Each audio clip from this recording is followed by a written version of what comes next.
Hey, Bitcoin wealth builders, Simon Dixon here, and welcome to episode 69 of Bitcoin Hard Talk. This is hard talk about hard money, and every week we go through all the events that you need to know about and stay up to date with in Bitcoin, macro, and geopolitics to prepare you for a world of Bitcoin, AI, and central bank digital currencies. And as always, the news flow is thick and fast. Today, we're going to be talking about why Greenland, Panama, and Gaza all need Bitcoin strategic reserves and what the future could look like. And if I were, for any crazy reason, ever in charge of any of those countries, not that I would be, exactly what I would do, as well as covering everything that you need to be up to date with on Bitcoin macro and geopolitics. So we're going to dive straight into all of that. Just before we get started, if we have not met already, my name is Simon Dixon. I've been obsessing over the topics of Bitcoin investing and money for 25 years now, ever since 2000. I break it down each and every week to make sure that you've got in one place everything that you need so that you can cut out all the noise and you can prepare for a world of Bitcoin, AI, and CBDCs. So what are we going to be covering today? Well, the main bulk of the topic is why Greenland, Gaza, and Panama need to build their Bitcoin strategic reserves. Some of it may be a little bit too late. Some of it might be aspirational for the future, but we're going to be going through all of that as well. In doing that, we break this down into three sections. The first section is about this week in Bitcoin and crypto. And we're going to be mainly focusing on the impact of America's new crypto SAW on Bitcoin. We had a bit of a correction in the price this week. We'll tell you all about it and why that was and what to expect next. The second section in macro, we're going to be focusing on, of course, what else could we focus on? US tariffs and how they're going to affect both Mexico, Canada, China, and Europe, who's the next target. We're going to be going through some of the economic concepts so that you can understand and cut through all the noise and understand the impact that it may have on your region or wherever you may be in the world. And thirdly, we're going to be covering, is Trump really targeting Greenland, Gaza, and Panama? And what could the moves really be? And should we be panicking or should we expect something quite differently? I'm going to go through my latest analysis based upon all the events that have happened this week. Why did Trump target Somalia? We'll make sure that you're up to date with all of that. So strap right in. We're going to jump straight into the Bitcoin section in part one, and we're going to start right now. So first thing, this week in Bitcoin, El Salvador confirmed. We covered this in many, many episodes in the past. But they stacked another 5 Bitcoin in 24 hours last week. And this was important because they had to do a bit of a capitulation to the economic hitmen at the International Monetary Fund. Sadly, unfortunately, Bukele, in the limitations of politics, has not accumulated enough Bitcoin to protect itself from the International Monetary Fund. So $3.5 billion needed to be structured. And in the meantime, he's building his strategic reserves so he can come back and live to fight another day. Some of those reserves have been built using the money from the International Monetary Fund, is my guess.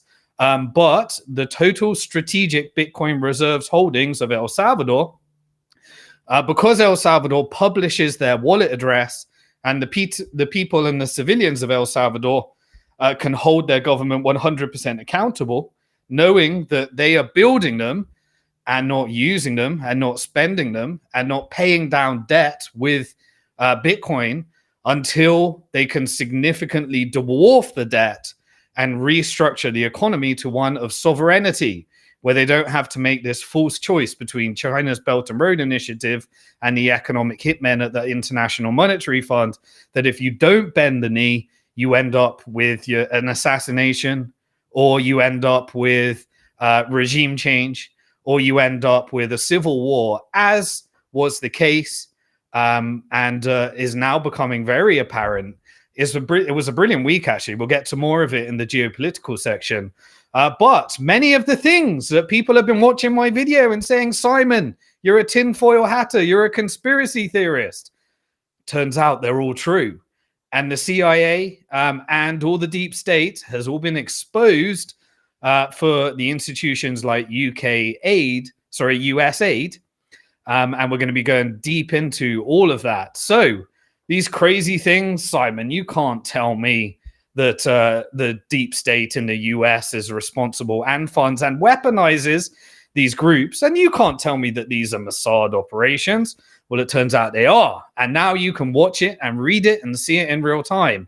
But don't worry, if you watch Bitcoin Hard Talk, you find out about it before everyone else so that you're ahead of the trend and you know the crimes and atrocities of the fiat currency proof of weapons network that was built in order to fund all of this war, death, and destruction.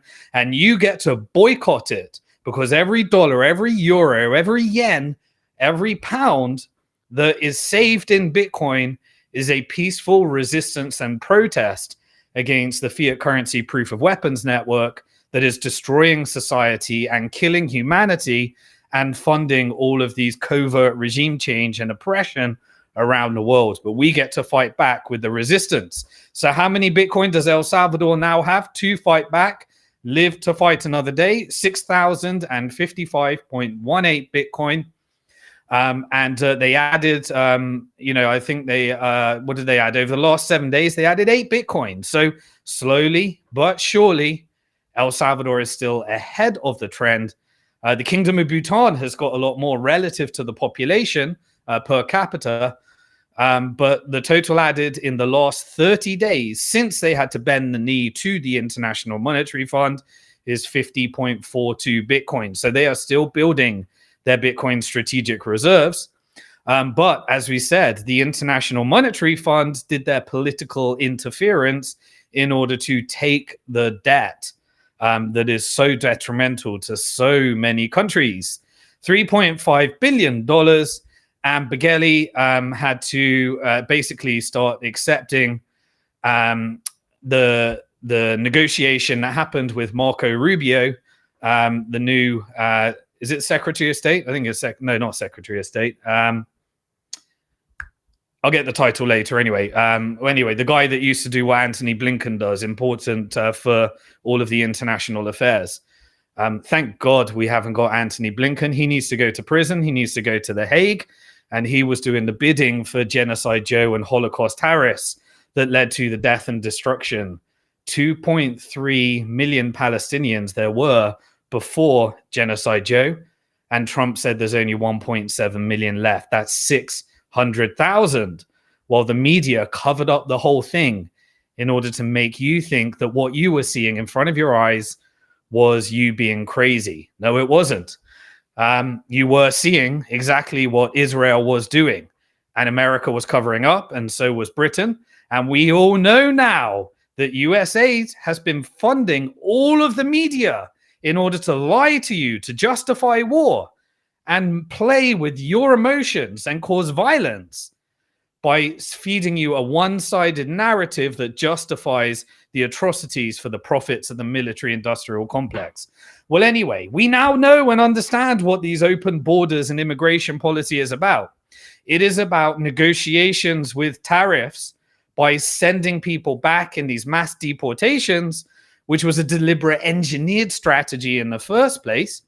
And now El Salvador, who has built out these rehabilitation types of operations after they had to suffer with the M16 gangster invasion as a result of the operations that the CIA inflicted in creating civil war, civil unrest in El Salvador that led to these open border trade routes between America and El Salvador. They were put into prison, and El Salvador's building out a rehabilitation program to try and bring back those people into peaceful Bitcoin society. And so because if they can take less IMF debt and they can rebuild their economy with Bitcoin, maybe these gangsters that were put in the desperate situation can go through El Salvador's prison. They can go through rehabilitation and they can build Bitcoin strategic reserves and actually have a future for themselves and their loved ones based upon an economy that is actually reducing criminality by focusing on sovereignty and a shared vision of building a country based upon Bitcoin. We shall see. But anyway, as part of the IMF structure, El Salvador and President Bukele announced this week that they will be taking global prisoners into their prison if America wants to export them. I haven't done the due diligence on the business model yet, but you can bet that there is a business model behind it concerning rehabilitation. We shall see. I'll dig a little bit deeper for future episodes. But Marco Rubio, went and negotiated that deal for the Trump administration with the capital of Bitcoin, El Salvador. Now, another major flip-flopper, and very geopolitically strategic country in the world, and in fact, the country with the largest population in the world, India, capitulated again into Bitcoin. I made many, I invested early on in a company called Uno Coin that was bringing Bitcoin across India, and the journey that they've had to go through with regulations on, regulations off, the proof of weapons network of the Indian rupee, saying, no, you can't do it. Yes, you can do it. But they're back and they are allowing Indians all around the world to buy Bitcoin. And guess what? They've got the largest supplies or the largest, percentage of the nation's savings in cash and gold. And then through the Indian demonetization, remember that one, the Indians had to queue outside the proof of weapons network, put their bags of cash and convert it into fiat currency, dirty digital currency, in order to make sure that they were converting their sovereign savings into a digital reserve that can be levered up in the proof of weapons network in order to stimulate the economy. And many people actually had sacks of money. The crimes meant that they lost their money. They had to be, violence was on the rise during that time. And it increased the demand for Bitcoin and gold at the time. But India has now capitulated again. And as these gold reserves, as these cash reserves that can be weaponized by the proof of weapons network goes to the younger generation, the older generation that still thinks gold is everything, will eventually pass those assets on to the next generation, and they will be selling a chunk of their gold and buying Bitcoin, because Bitcoin is solving more problems for future generations that want to live in this global world where you can go anywhere and you can take your wealth with you and you can transport it anywhere, unlike gold, which is seized at the border, or cash, which is forced into the digital version through demonetization as they wipe out the smaller denominations of notes as a theft and confiscation of wealth. Well, India has capitulated again. And India, I think for the final time, and this happens so many times for those of you that have been following Bitcoin Hard Talk throughout the years, they are going to review their stance on Bitcoin and cryptocurrency. And this is in light of global policy changes. So the game theory is playing out. The country that is last to adopt Bitcoin will be the one that loses the geopolitically strategic advantage to those that adopt it first. And while America is going through its process over the next 100 days that we'll be covering shortly, every country gets to front run, move faster, and build their Bitcoin strategic reserves. And I hope you took advantage of the opportunity to build some of your own personal Bitcoin strategic reserves as the price went down below $0.1 million Bitcoin. And so you get to buy Bitcoin at below $0.1 million when your grandparent, your grandchildren, and your children will ask you, what were you doing when the entire monetary system was flipped as a result of this bottom-up movement called Bitcoin, where countries had to capitulate, companies had to capitulate, individuals had to capitulate, BlackRock had to capitulate, the Federal Reserve had to capitulate in his speech last week when Jerome Powell said banks should own Bitcoin because they need to capitulate because unfortunately, well, not unfortunately, by design, anybody can use Bitcoin. Even the gangsters of the proof of weapons network can use it. But India now capitulated and needs to move fast in order to ensure that they can protect their position as one of the fastest growing economies in the world. Why?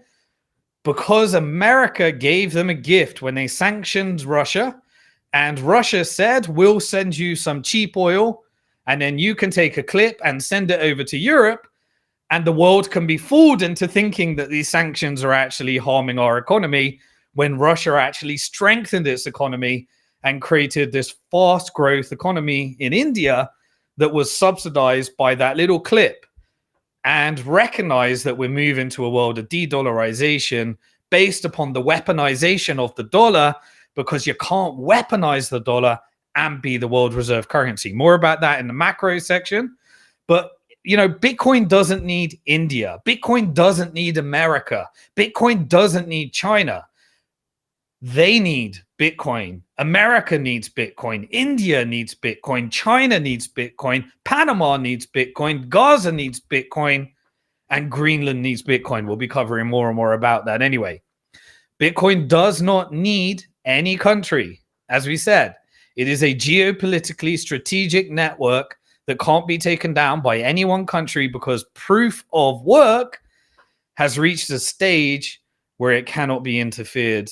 And it is far, far, far too expensive and far, far, far too much power behind it, so that we can have this beautiful game theoretical experiment where countries can be driven to peace by saying it's much, much better that Russia, India, America, we all trade with each other, because the dollar can no longer be weaponized, and Bitcoin can be used in order for us to trade through these different routes. And if you don't want to play, we can back our currency by Bitcoin at BRICS. And America, you can build your geopolitical strategic reserves. And the one country that does it last will be the one that will be punished the furthest. They will be the country known as the Peter Schiff of Bitcoin. A famous meme coin should be created. Oh, I'm not going to say that. Someone will create it as we go. Nothing to do with me. I promise you. Public announcement. I will not create a meme coin. And if anyone does, they are trying to scam you and steal your money. Do not participate. It is bad for your health. Bitcoin is good for your health. Peacefully resist. Please do not get confused by these fake fiat currency money printing in a new form called meme coins and pre-mined coins and ledgers that are servicing banks and various other things. Anyway, as I said, largest population in the world with the largest rate of savings in gold that will be passing on those gold reserves to their next generations. And Bitcoin will most likely be one of the assets as Bitcoin gobbles up the market cap of gold. Now, the market cap of gold is hitting new all-time highs at the moment because the proof of weapons network is accumulating at a faster and faster rate. While countries are building their Bitcoin strategic reserves, the fiat currency proof of weapons network is building their gold reserves. If Bitcoin grows at a faster rate than gold, we can demonetize the proof of weapons network and create a global network of sovereign countries that can restructure away their interference from those central banks that came from the Bank for International Settlements, the International Monetary Fund, the Bank of England, and the Federal Reserve that funds all the criminality and deep state that is causing so much wealth inequality within America that's being exported globally. And Bitcoin is the mechanism by which people can beat the scam of the debt-based fiat currency Ponzi scheme that has been legitimized by government by slapping law on top of it and saying this, the Federal Reserve, is acting in the best interest of America. Yeah, just like the Bank of England was when it drove us into all this wartime funded, bankrupted the UK government, drove us into a mercantile, expansive colonial empire that bankrupted the empire just as they moved it and transitioned as a globalist over to the Federal Reserve, just as this global network and these globalists are transitioning over to BRICS because they are not America first.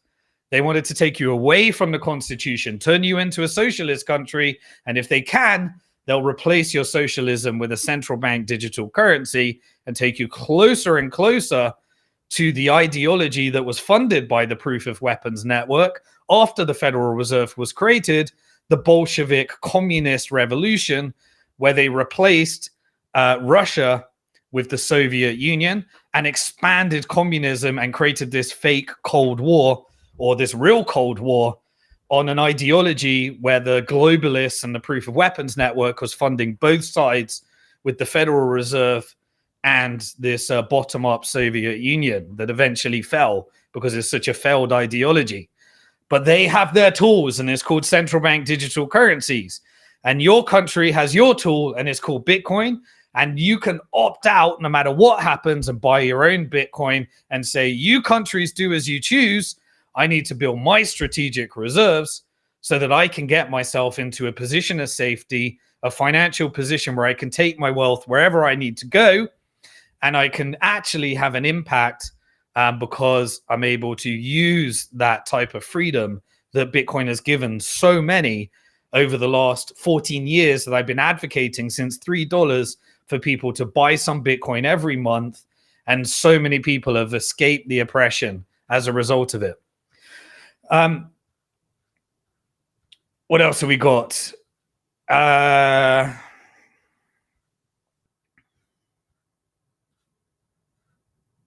Right. Now, interesting one. There was the public report came from, so Tether does this attestation, and Tether is essentially full reserve on a blockchain, and they publish through attestations their reserves, which are mainly US treasuries. So the UST stablecoin gives people the ability to send a digital dollar all around the world. And it also gives governments a tool in case they want to fight back against the banking cartel and the Federal Reserve and their central banking network by essentially weaponizing full reserve in order to take out fractional reserve. And so stablecoin regulation is next on the agenda for the US. But why do they have a strategic importance under the Trump administration to explore it? Well, let's just take a little bit deeper into what we actually saw. So Tether released their profits from the 31st of December 2024 for the entire year. The group's consolidated accounts showed that total assets of $157.6 billion.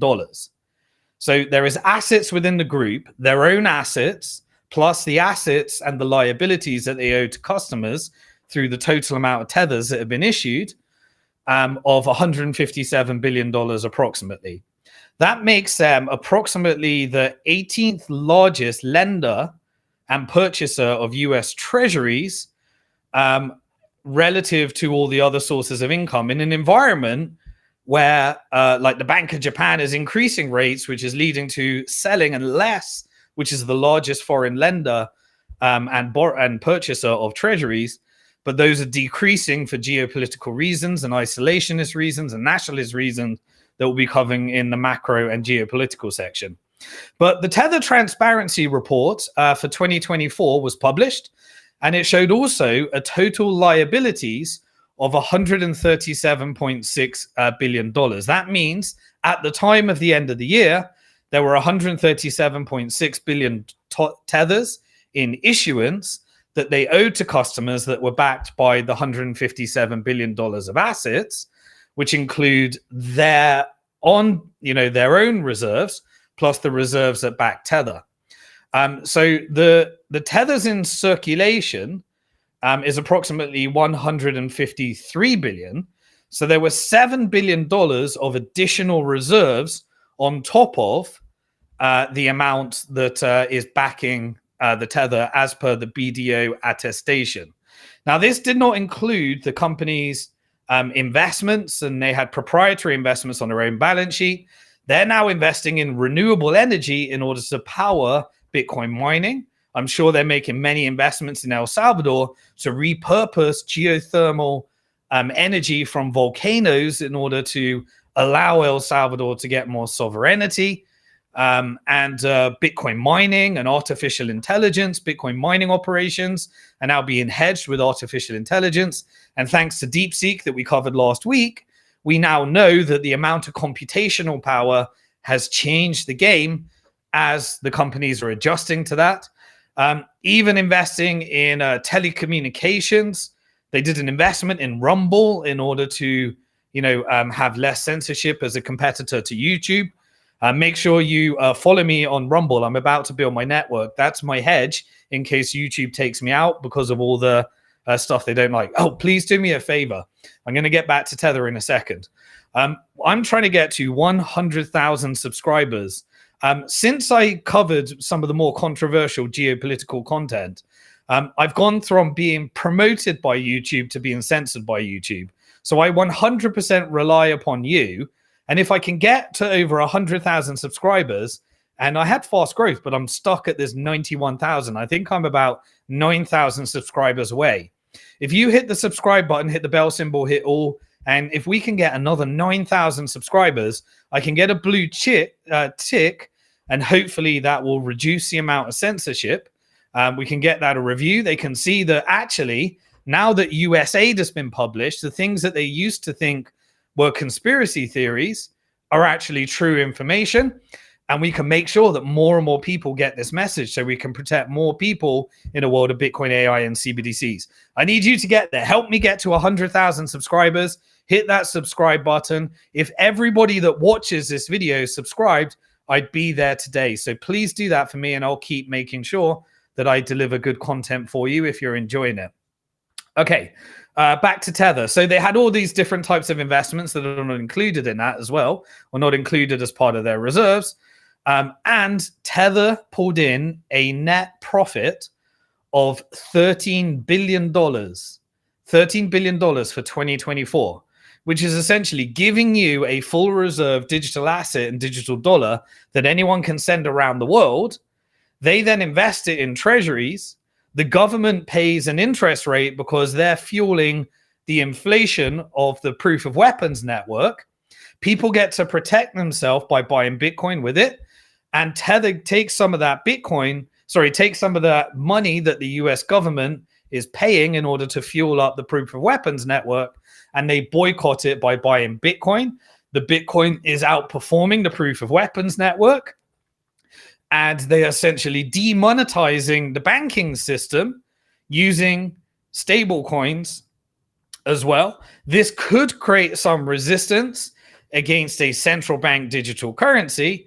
I'm not saying it will be great. The technocrats will control it. Facebook will try it. X will try it. PayPal created their own.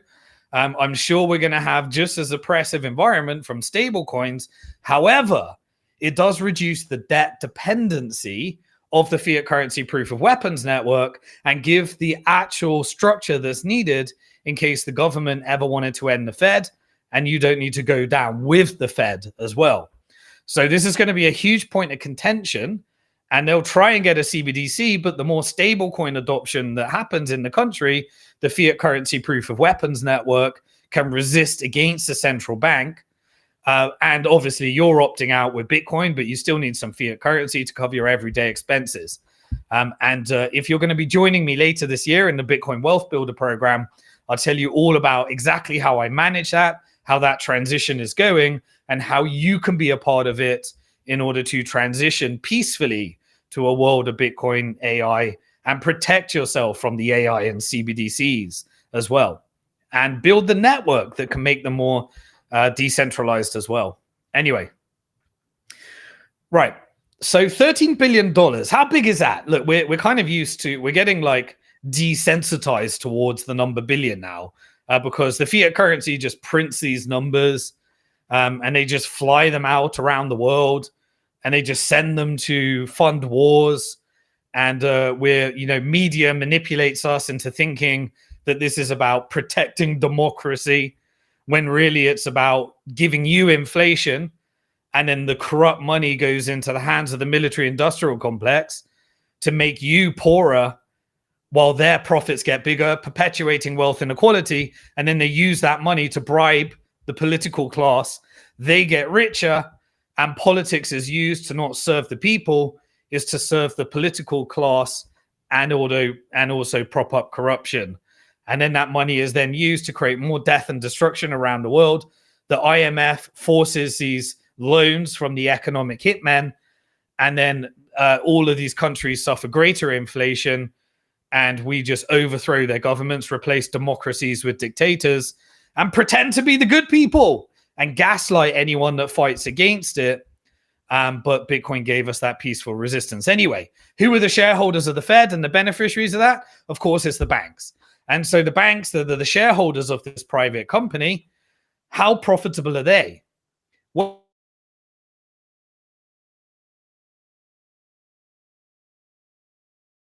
and through this demonetization of fractional reserves through stable coins and through utilizing Bitcoin to outperform the proof of weapons network over the long term, every 4-year cycle, now stable coins are more profitable than the largest banks in the world.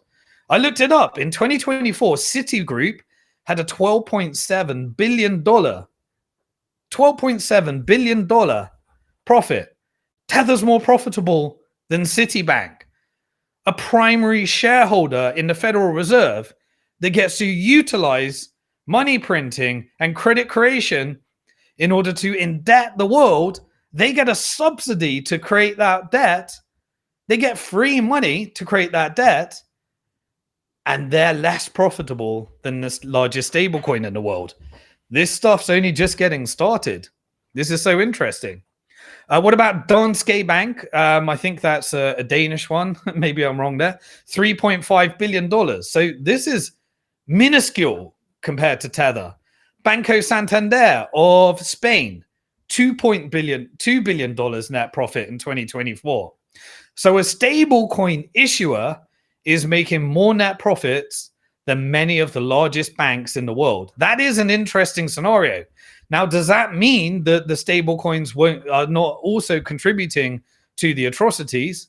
No, we avoid them, and that's where Bitcoin comes in.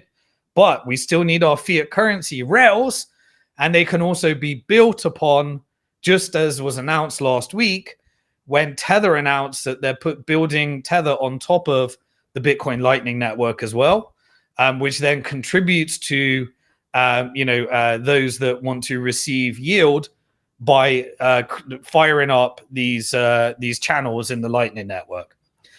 All very interesting times. Right, what else did we get in the Bitcoin side? Let's get into the Trump. He signed another executive order, and that was to create a sovereign wealth fund. Now, the sovereign wealth fund is going to be independent of the Bitcoin strategic reserve strategy. But Cynthia Lummis, who is in charge of this Bitcoin strategic reserve bill, said that this could be, or hinted at, that this could be a mechanism. And it makes sense, right? You could use the strategic stockpile to take all of the confiscated crypto, hand that over to Treasury, and then you could combine, through some clever financial engineering, all of these stockpiles, put them into a sovereign wealth fund, and maybe you get Saudi Arabia to invest in that sovereign wealth fund. That then starts being backed by some of the strategic relationship between Saudi and UAE. And you can have if it's not using taxpayer money, which would be like a forced investment. Imagine they're printing money, creating inflation, and then forcing you, rather than buying Bitcoin, in order to invest into a strategic wealth fund. But remember, a wealth fund historically has always been a profitable nation, a nation running a surplus, a nation that's not indebted, that has a proof of weapons network, a nation like Saudi that uses their oil for the people and then is able to have a sovereign wealth fund in order to make strategic investments. So how do you do that at the same time as massive, massive deficits, massive, massive debts, and a world reserve currency? We'll cover a bit more about that in the macro section. But the point being is that you can see the structure being formed of how to implement this Bitcoin strategic reserves. and fight against the Federal Reserve, so that as we go through this transition, there is more options outside of the fiat currency, proof of weapons, debt-based Ponzi scheme. So in order to achieve that, there needs to be a regulatory environment. So we had a little bit of this pro-crypto, because while El Salvador's trying to be Bitcoin capital of the world, America is trying to be crypto capital of the world. And Trump has loaded up, as we said. He's got his meme coin collection. He's got his company that is a public company, True Social, that's doing true finance. He's got his stable coins. He's got his World Liberty Financial, a governance token. He's got his DeFi platform using Ethereum. He's got his meme coin for himself, his meme coin for his wife, which, by the way, I warned you against. It's now crashed 60%. You can thank me later. And now DJT, his public company, is looking to do a MicroStrategy. Oh, MicroStrategy is now known as just simply strategy with a Bitcoin logo. And so now I can, the strategy that DJT is using is going to be also applying to be an issuer of Bitcoin ETF. So I've learned a lot about Trump. Trump is in it for the profits, and he gets all of his interests aligned and then negotiates deals in order to service his profits. Now I understand what I think, and I'm able to analyze where the macro side and geopolitical side goes. And I'll be going through my thoughts on the whole, America deciding that it's going to own Gaza. I'll be going through that in the geopolitical section in part 3. But so he is lining up a pro-crypto environment. So the SEC, under the Biden administration, which was attacking the industry and servicing BlackRock and the Fed under Gary Gensler and his corrupt network, and meeting with SBF in order to create that democratic USAID, bribery network that was being used in order to, get political contributions away from the military-industrial complex in Ukraine, and led to the loss of so many people's money. And Gary Gensler would meet SBF, the only person in crypto would meet. We've now got a new crypto task force.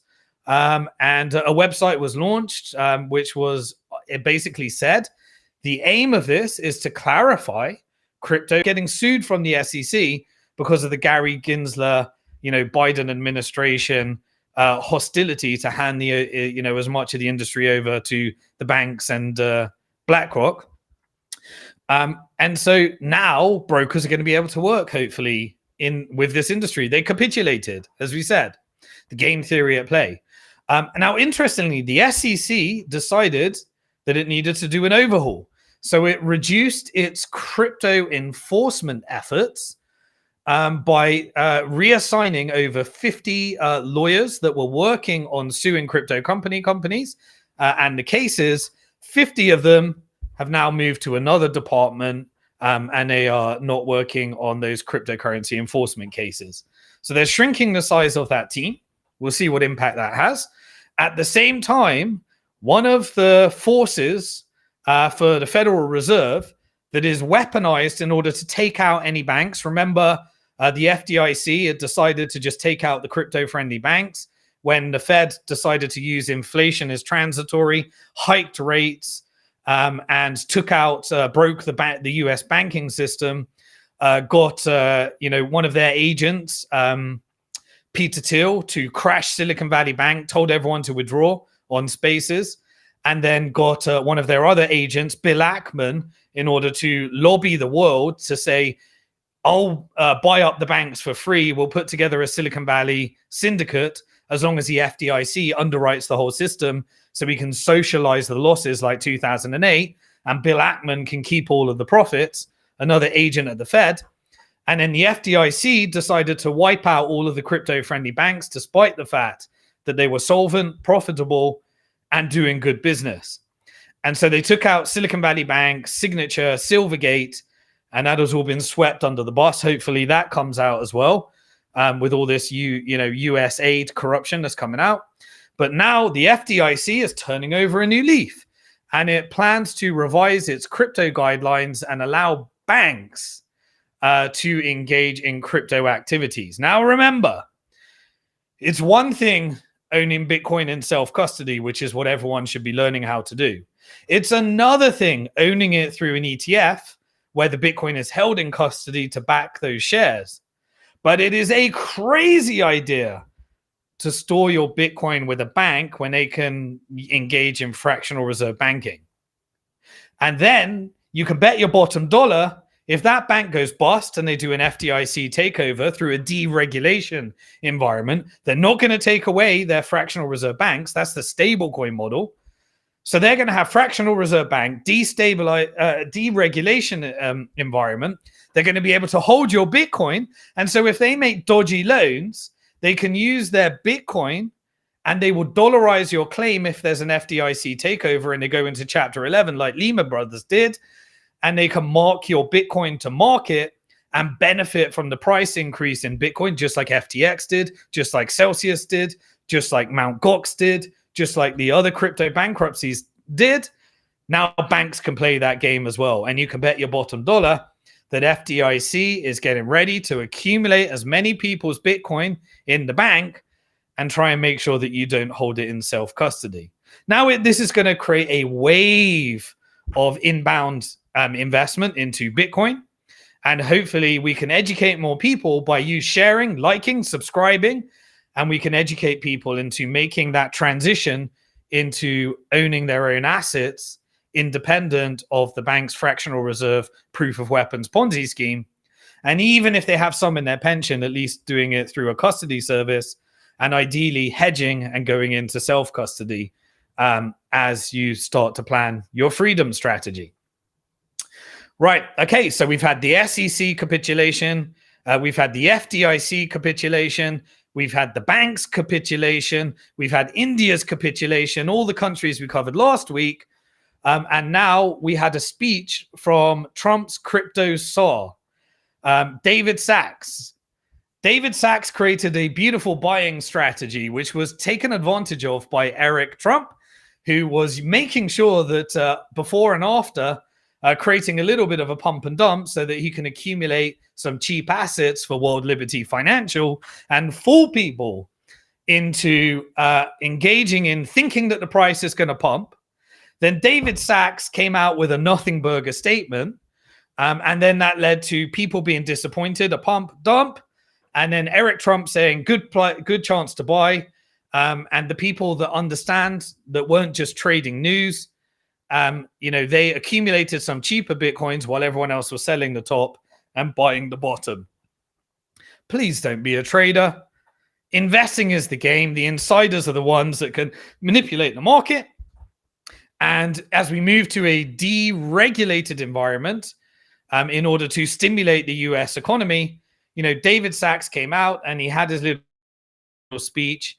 They're going to be focusing. So everyone was looking at, are they going to announce a Bitcoin strategic reserve? Because of Cynthia Lummis hyping up the meeting.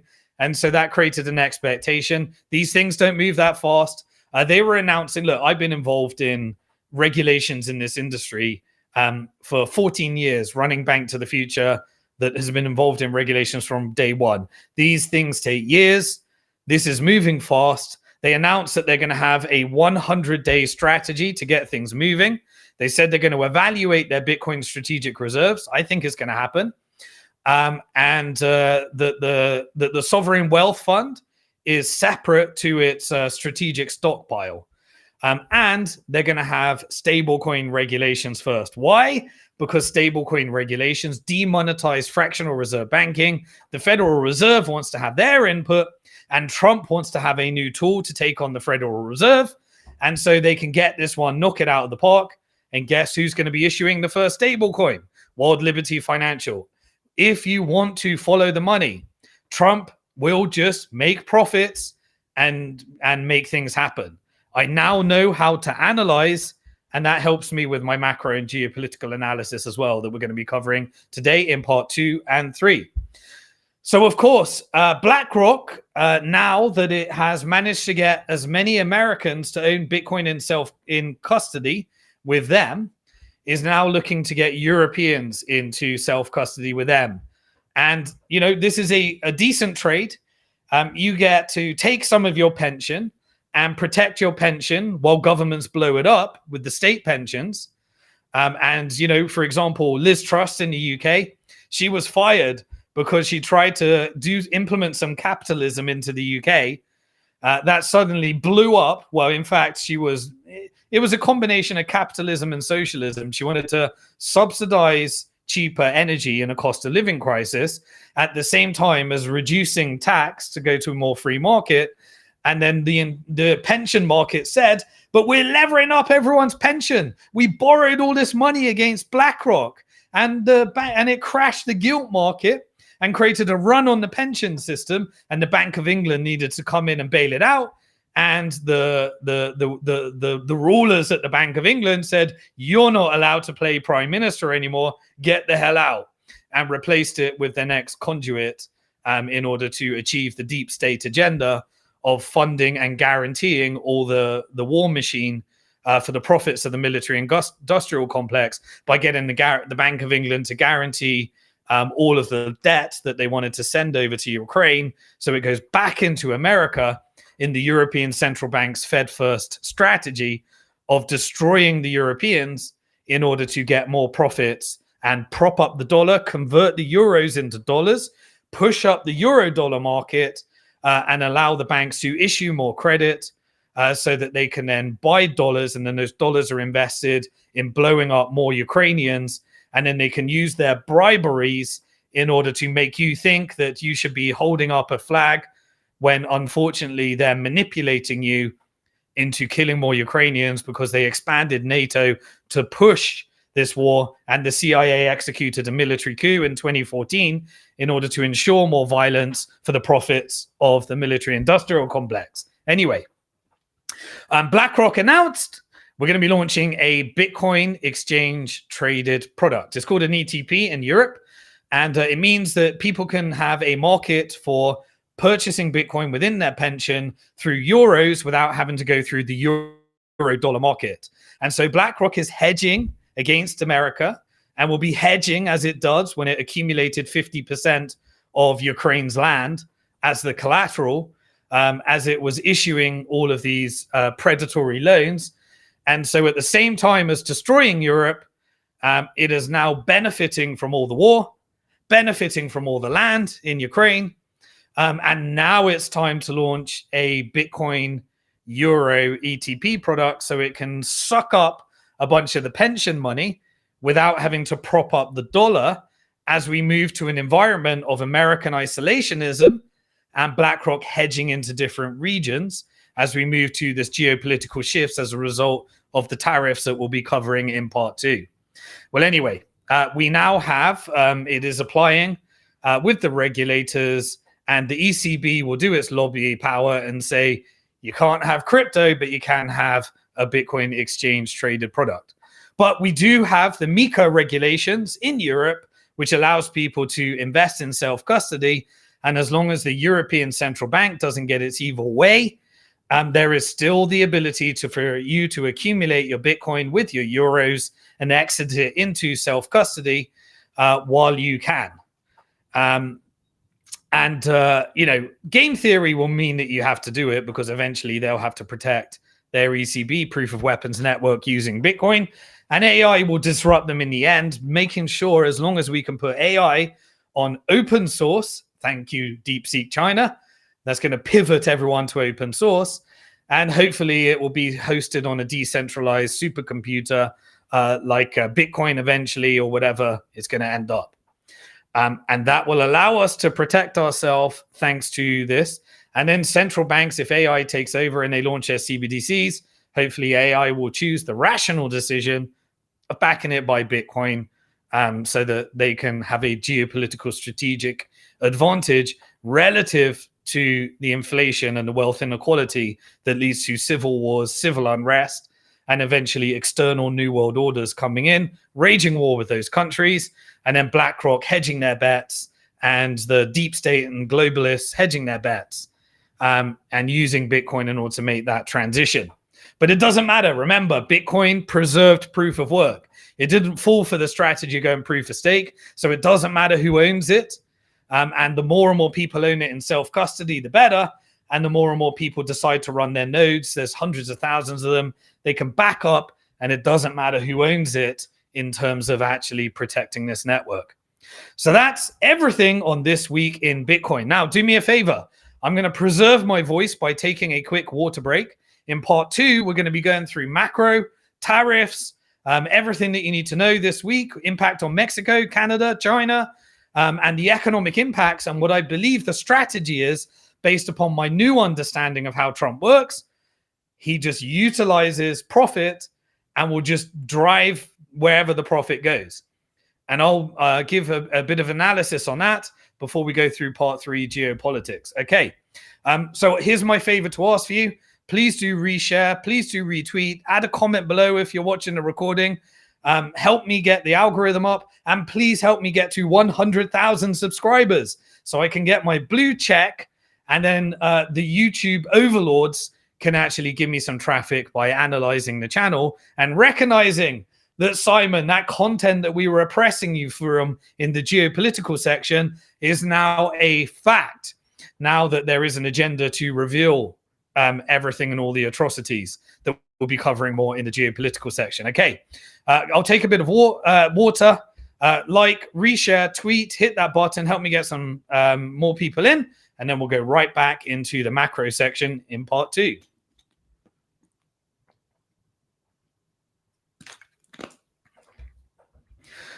Okay, this week in macro. So remember, we had the beta test of tariffs. Colombia capitulated and said, we didn't want to take those deportees, but you threatened us with tariffs. We will stand by it. And then they capitulated, and Colombia decided that they'll retaliate with tariffs. But, oh no, that one didn't work too well for Colombia. And so they decided to take those deportees, and they got back to trading together without tariffs. So we know that this is a temporary negotiation tactic, and there is a narrative control to ensure that the threat always wins, so that more and more negotiations can happen. So this week we had the 25% tariffs on Mexico, Canada, and a 10% tariff on China. We've talked about this in many episodes. So, you know, the Opium Wars, which was the British technique of destroying China, that now they came back with a revenge, because the Opium Wars, which is why HSBC was created in order to get China addicted to drugs. Well, China created their own industry, and they were exporting, and we found out with US aid that actually US aid was subsidizing groups like the Taliban in Afghanistan in order to ensure that the drugs were getting through, because we know that the CIA was created in order to protect these human trafficking and drug trafficking rings. But China has been exporting legal drugs. Those legal drugs have been making their way into Mexico.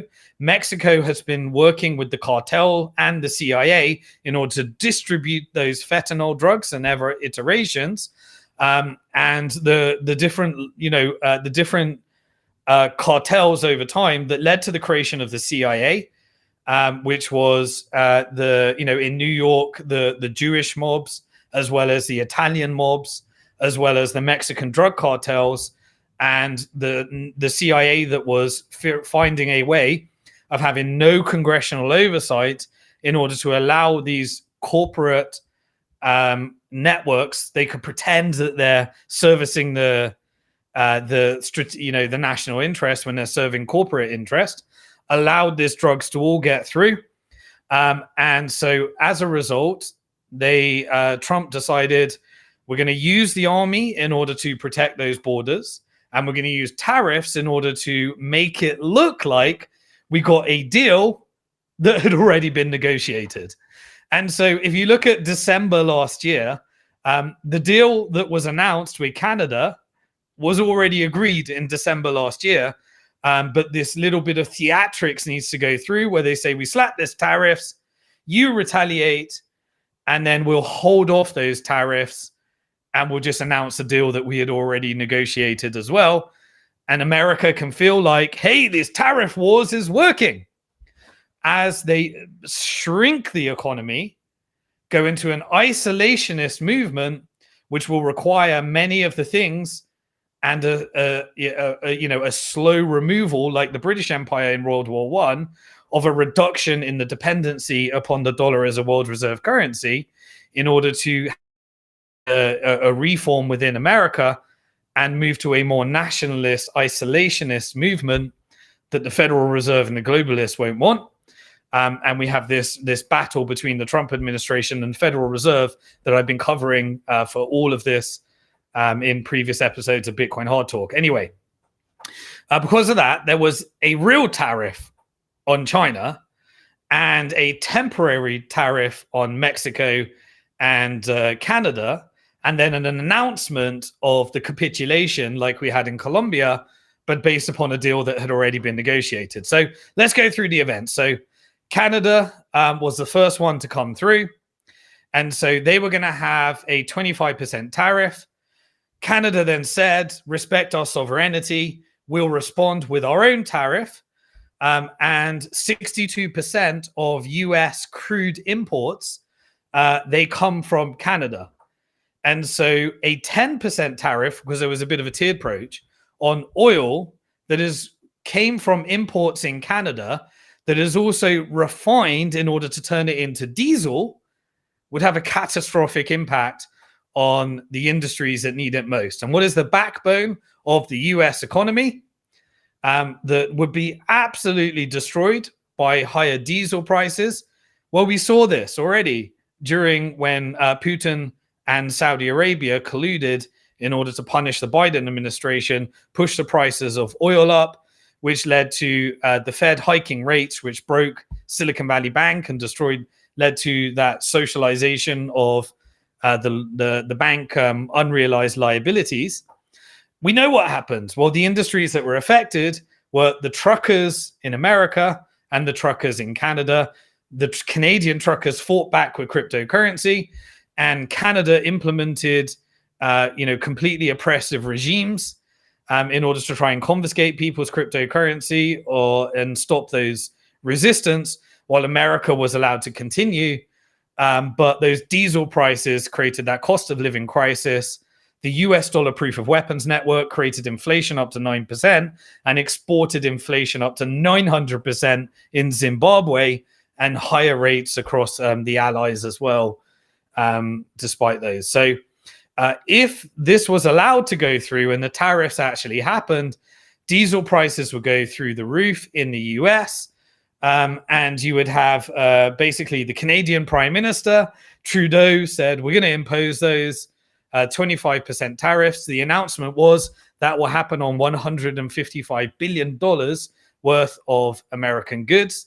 If you take the diesel out, there is actually a surplus between the Canada and US relationship. So all of this was narrative in order to, posture this tariff war to go for the next one, which is China and Europe. But anyway, the trucking industry is the backbone of the US economy because it exports goods all around internally. And this would massively impact the farmers. The farmers would then need a subsidy, and there would be massive economic impact in both Canada and America. But hopefully they decided that we'll just pause on that, and we'll announce the policy around the border, accelerate that, and get more of these deportations and more of this protection of the American border, which was exactly the policy that Trump got voted upon.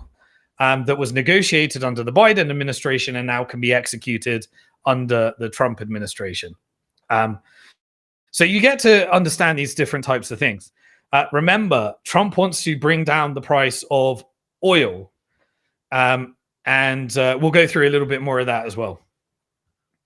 But anyway, there is no other source in the short term that America can get its diesel from other than Canada.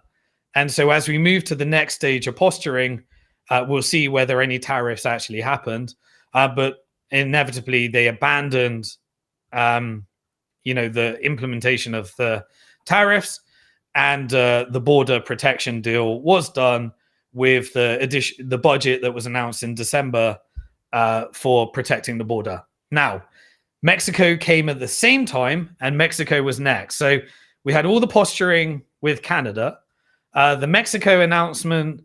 Now, Mexico is heavily dependent upon gasoline and natural gas imports from the US. And they have no decent alternative in the short term.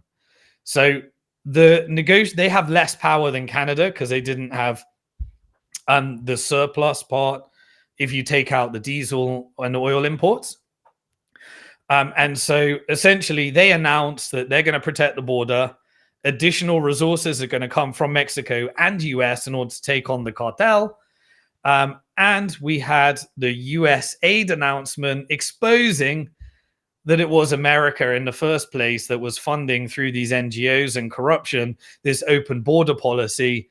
And more will be exposed. And everyone gets to realize what I had been announcing all along, if you follow me on X, that actually through the Fed Proof of Weapons Network, the largest exporter of global terrorism is the Federal Reserve by the deep state. And it happens outside of Congress. And this illusion of democracy left and right is a distraction when all of the big stuff is happening there, and expose the deep state. And that's why I said, focus on Trump is the best shot. I'm not sure if he's going to do it, but we seem to be having this changing environment. I remain skeptical, but a lot has happened. In fact, more than I thought would happen is happening.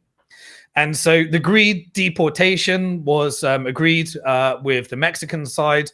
And this is a good one.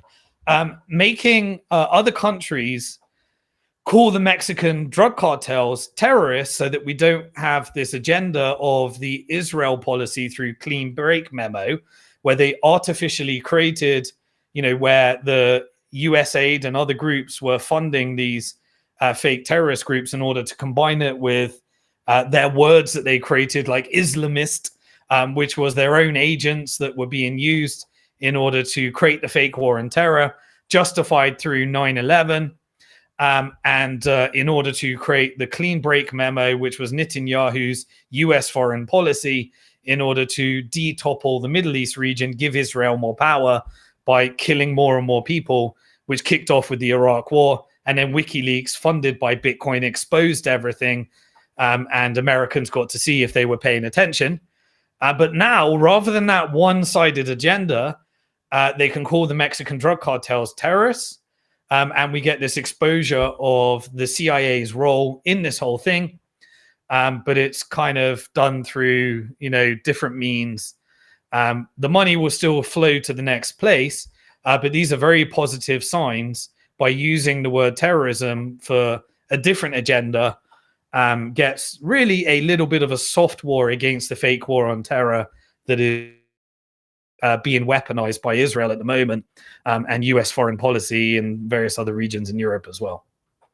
Anyway, in terms of retaliation, Canada had way more options than Mexico, but the real one is actually China, because everything, I repeat, everything is about trying to take down the fact that China came up with a better policy than the IMF terrorism funded by all of this covert operations, which was use the IMF strategy of getting countries debt dependent, but don't do what the economic hitmen at the IMF and the deep state do, which is allow them to govern their country and continue to invest, but don't regime change and don't benefit from funding colored wars and fake revolutions and replace democracies with dictators and try and bribe people. Just allow the countries to govern as they govern, but make them somewhat dependent upon some of the money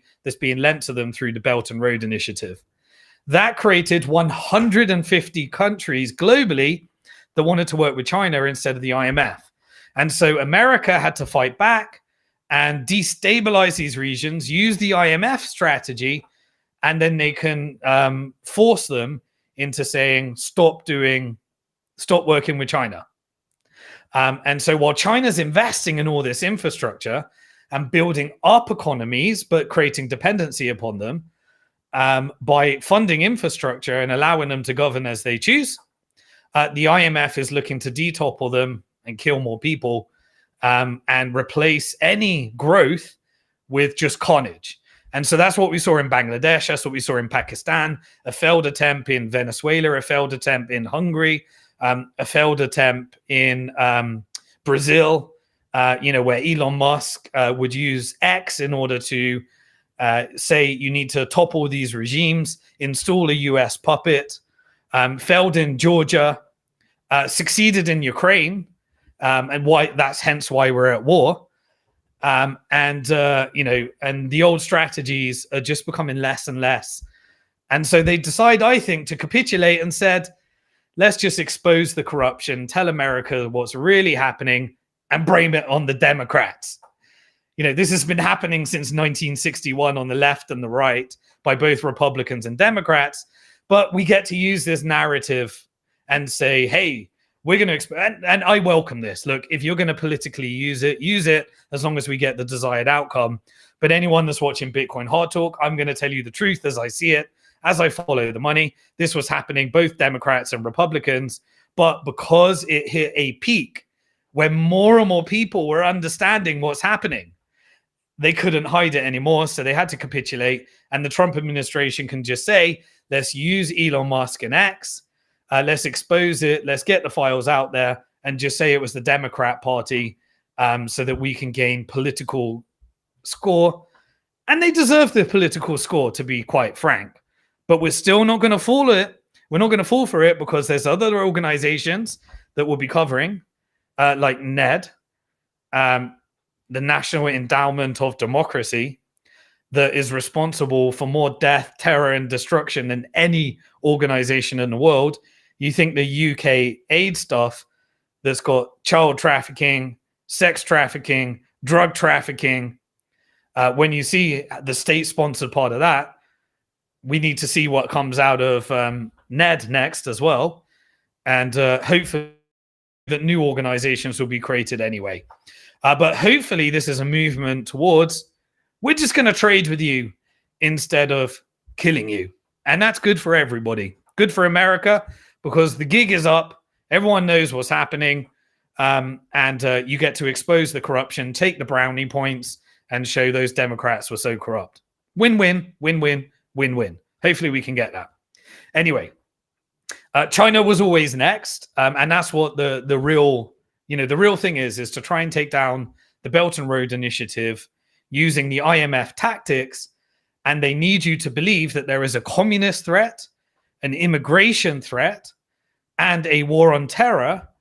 And by engineering all those things through US aid, through the deep state, using the money printing of the Federal Reserve, you suffer all the inflation, and the large companies get to profit from it, and we get all this wealth inequality that funds the globalists, and then the globalists get to take that profit and hedge with other countries anyway, so that if you're doing an America First policy, we don't really care because we profit from all sides.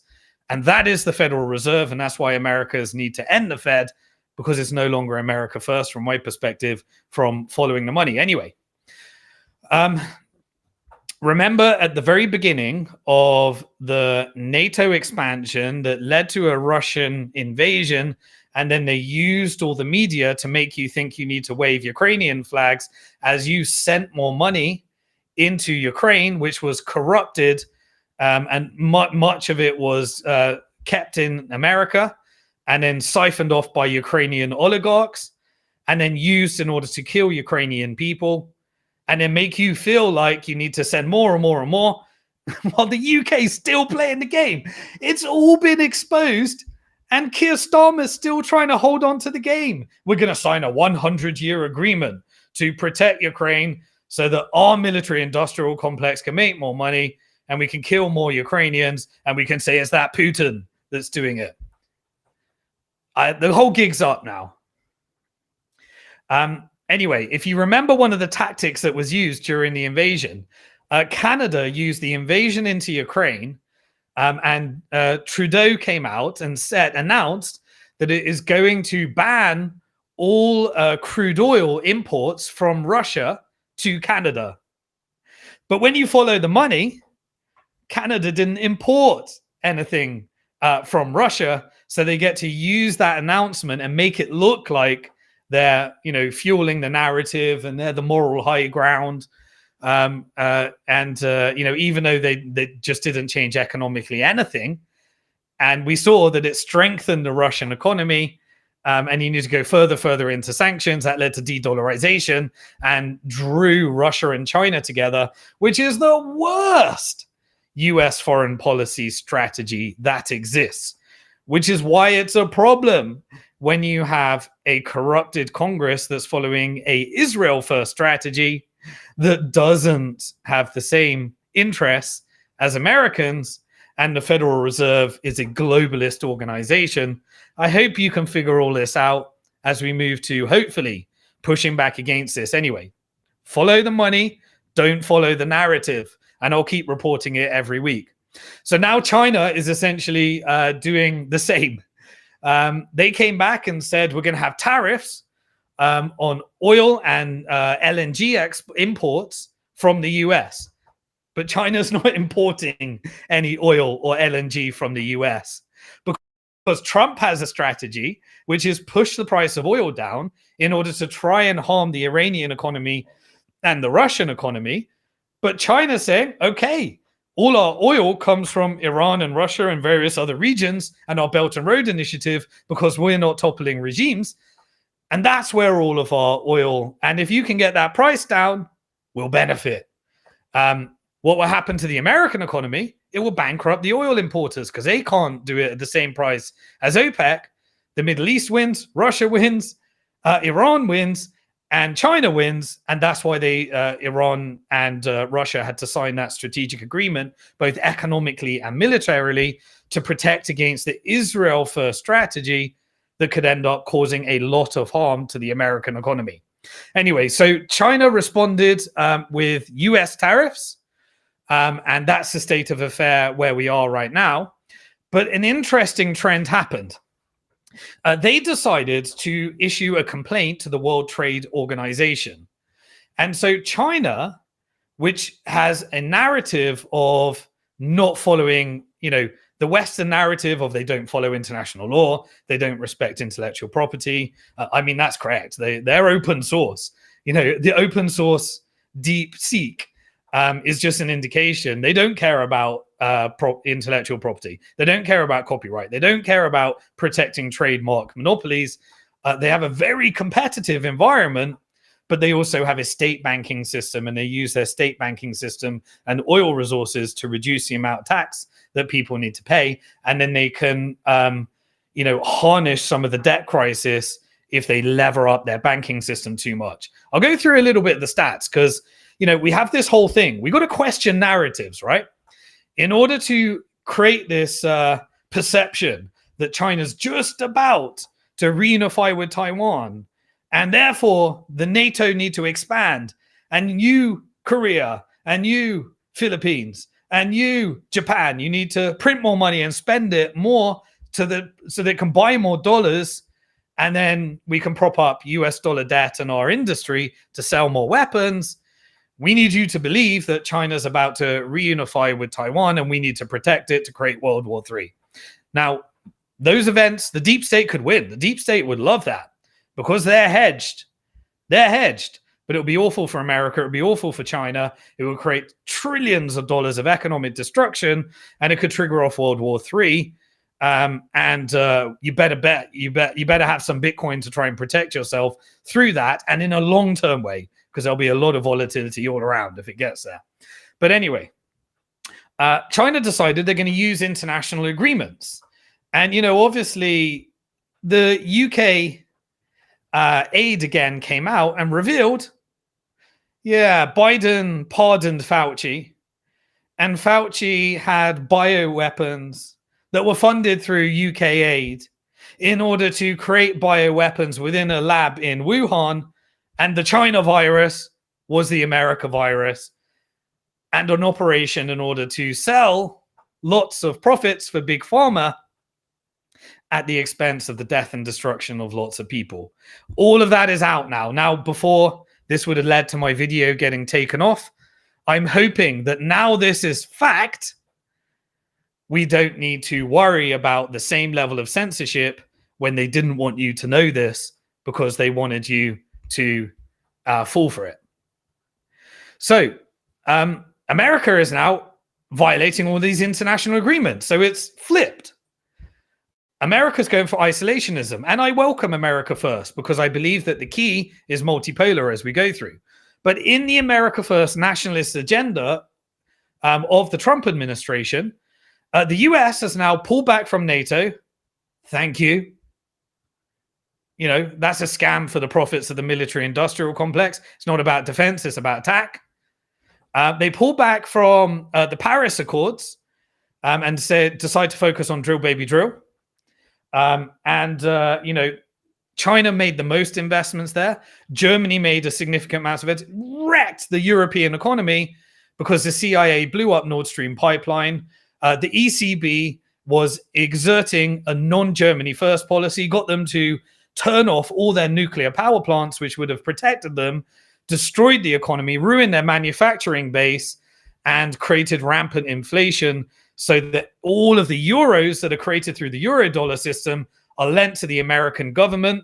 And the ECB has a Fed first policy that was not favoring European people, destroyed the economy, and they were investing in Paris Accords, you know, and therefore they ended up with all of this investment that wasn't quite where everything's going as AI came out and everybody said, we need more and more energy. And thankfully, China gave us DeepSeek so that we now have the potential of enough energy for artificial intelligence. And hopefully we can get that open source and decentralized because America wants to own it, China wants to own it, and America's funding $500 billion into deep state CIA operative Larry Saunders in order to get some more inflation in America, to make sure that that model can be followed, where you can centralize the artificial intelligence, to control the data, to push for a propaganda agenda, which obviously China would like to do, but they're now going open source. And so this is good for the consumer. Everything gets cheaper, more open source, more transparency, less power to the proof of weapons network. We have to be aware of it. We have to fight back against it. America has now pulled back from the World Health Organization that was responsible for that scam that we now know was a complete scam. They pulled back from USAID, which is where all the corruption goes and the funding goes. And they decided to sanction the International Criminal Court. Why? Because the International Criminal Court had classified both Putin and Netanyahu as war criminals.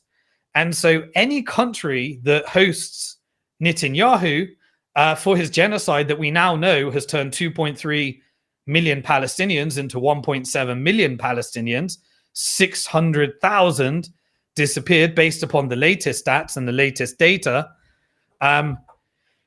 Trump needs to make this war criminal and suddenly switch a narrative. Do you remember when they did this last time?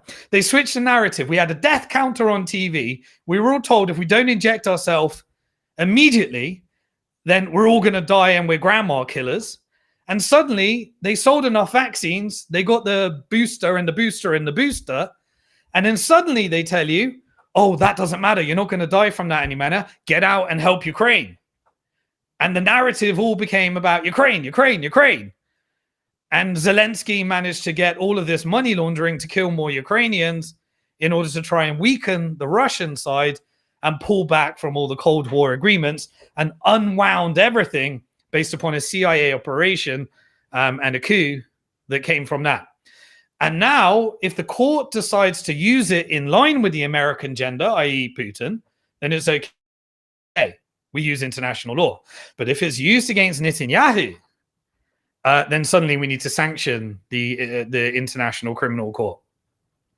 And so now you're getting sanctions of the International Criminal Court and an attack on South Africa. Why South Africa? Because South Africa got the ICJ, which is the highest international criminal court of justice, and where there was all that Israel bribing the judge, and they're threatening to kill their family through Mossad, and that was exposed. That judge released it. It's got 18 different judges. They unanimously, with the exception of one, voted that this is plausible genocide. And so they now need to be sanctioned. And South Africa was heading up the case. And so in America's Israel first policy, they're now sanctioning the International Criminal Court and saying to South Africa, we're going to tariff your economy. You've got your own things that are going on. And then we use Elon Musk to push out the narrative that we want, whether true or not, just like we did in UK. Whether true or not, we can take a Mossad operative like Tommy Robinson. We can use that to create fake war and terror 2.0 narrative. And they're doing the same with the South African narrative as well. So weaponizing atrocities in order to create a environment that leads to the agenda through all of this political financing. The gig is up. I can talk. I'm so glad I can hopefully talk about this more openly now.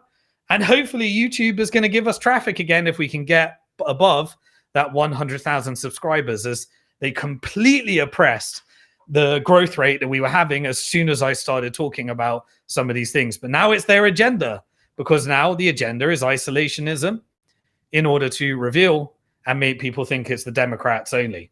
Anyway, so this week, there was hosting of Netanyahu as well.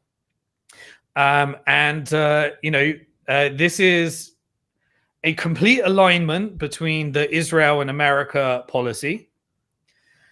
Now, essentially, we're just waiting for China's response to tariffs and what happens with the World Trade Organization and what it actually means to the world if America pulls out of United Nations and they don't get a veto vote anymore. Remember, the only reason the Palestinians don't have self-determination is because America would use the United Nations to veto vote the entire world that was standing up for Palestinian self-determination, so that Israel could expand, so they could destabilize the region, and so they could ensure that there is no competing power to the dollar and force up the price of the dollar through the petrodollar, the euro dollar, and the various other operatives. Okay. They're going to really push a narrative that China is deep in debt. And China does have a part of its state banking system that moved to a private banking system. But because they got a big chunk of the state banking system, you can't analyze it with the same Federal Reserve proof of weapons network Ponzi scheme. You know, the Fed is a private company that serves the interest of the global banks. And a state banking system where PBOC may be oppressive, may not have freedom of speech like you have, but it does have a state banking system which has a different level that can be utilized in ensuring that you don't get inflation transitory pump and dump schemes, hiking rates, and excessive indebtedness, where you can socialize the losses and pretend that it's still capitalism, but not have a state banking system. So none of the benefits go to the state, but all of the losses go to the state, as it is with the Federal Reserve System. But it has that state banking system. So they're going to tell you China's screwed. China's in debt. And the Belt and Road Initiative is what we need to fight against. And we saw that as well. Look, this is countries acting in their own interests. And I don't mind. As long as they don't weaponize the proof of weapons network and do all the death and destruction, I'm okay with these trade wars. I'm okay with these currency wars. I know that Bitcoin's going to be the great equalizer there. I'm okay with these tariff wars. What I'm not okay with is the profits of the military-industrial complex and the fake narrative and the gaslighting saying, we're the good people, you're the bad people. No, governments are doing bad stuff. And hopefully we're moving to more transparency so we can kill that narrative and we can protect ourselves with Bitcoin, and hopefully they can decide to engage in this game theory anyway. So the Belt and Road Initiative, I covered that a little bit earlier, is currently beating the IMF strategy. 150 countries have signed on to collaboratively work with the Belt and Road Initiative, and the IMF is being exposed as a terrorist organization. That is a problem. That is a big problem, and that's why we're getting all of these problems right now. Hence why America's focusing on its neighbors. And so I think there is a series of events that are going to happen where America focus on its neighbors, and hopefully that can lead to multipolarity. And the US dollar is a superpower, but it's not a hegemon that causes all this terrorism and everything that happens around the world and death and destruction. So hence Panama was immediately threatened with the tariffs. That was the next one. And what was the end of the negotiation? The end of the negotiation is you need to pull back from working from China. You can't do Belt and Road initiatives. Marco Rubio and Trump said that they're now able to use Freeport with Panama, but the Panama said, no, that's the lifeblood of our economy. And so there was a bit of narrative from Trump, and then Panama said, no, that's not the truth. But it helps it then go to another victory. So we can say Colombia, tick. Mexico, tick. Canada, tick. Panama, tick. And then they go for what they really want to go for, which is one more across Europe. And then what they really want to go through is Greenland and the other things anyway. Anyway, Panama did not build up its Bitcoin strategic reserves. So it had to choose between Belt and Road Initiative, China, America, IMF. And if you read Tales of an Economic Hitman, you know all about what the IMF did and how many they killed from the Economic Hitman. Make sure you watch read Confessions of an Economic Hitman, and you go through the whole story of what happened in Panama. This is the type of shit that we need to get rid of. But anyway, the Panama came out with a negotiation, and kind of, if you look at the world right now, China's looking more and more. Remember, I covered this years and years and years ago. I said that the Russian war would be a movement towards Trump getting in again, and then Trump would be a contraction of the dollar to a nationalist vision, and then we move to multipolarity. If you watch any of my emergency broadcasts, if you remember the free Bitcoin Hard Talk membership portal, you'll remember all of those things that we've been covering over the year. Quite a lot of that is playing out. Anyway, and I also said China is going to look more and more like America, and America is going to look more and more like China, and they'll meet in the middle with central bank digital currencies and stable coins. Still think that's happening. And so that seems to be playing out. We'll keep doing that as well. And so Panama came out anyway and said, we'll pull out a Belt and Road Initiative. You know, fair game. This is trade wars. Panama is flooded with deflationary electric vehicles from China. And so the electric vehicle sales from China is contracting at the moment as a result of the US policy to ensure that these electric vehicles are not sold cheaply because they want inflation instead of deflation. And so, you know, Panama used to be able to get an amazing electric vehicle for 10K. Now there'll be tariffs and there'll be a movement away from that, and you'll have to have the expensive Tesla ones as well. Because now that will be the policy of the US first policy. Right. I want to question a little bit in the macro section as well, a bit about this narrative of, is this really communism versus capitalism? So let's just take a little bit of a look at the state of affairs. Now, America does have much, much better freedom of speech. That's why I live in the West, because I love my freedom of speech. You know, we know that the technocrats control it now, and we all know where AI algorithms and where it's going. But at least I get to warn as many people and prepare people for a Bitcoin AI and CBDC world for as long as I can. And we all know where we're heading. And, whether that freedom of speech lasts forever depends upon whether we build, decentralized social networks and Bitcoin becomes that resistance against centralized artificial intelligence, centralized digital identity, centralized central bank digital currencies. And that's a war and a battle we're going to fight together. I don't know who's going to win, but I do know you can protect yourself by owning Bitcoin in self-custody and then go to the country that gives you and exerts the most amount of freedom rather than staying with your central bank if it gets too oppressive. But anyway, let's have a look at the state of affairs. So if you currently look at the Federal Reserve economy, that in 1913 took over constitutional America and created a US dollar debt-based Ponzi scheme that now has $36 trillion of debt and $250 trillion of liabilities, that exist today, like Medicare, Social Security, $1 trillion of interest in debt, $1 trillion to the military-industrial complex, creating an attack budget rather than a defense budget, as we now know. But the US government, it currently employs 4 million people. Okay, so what is that? Relative to the whole population of workers in America, that's 2.5% of the workforce is employed by the US government. China government, in terms of employment, it's got approximately 56 million people.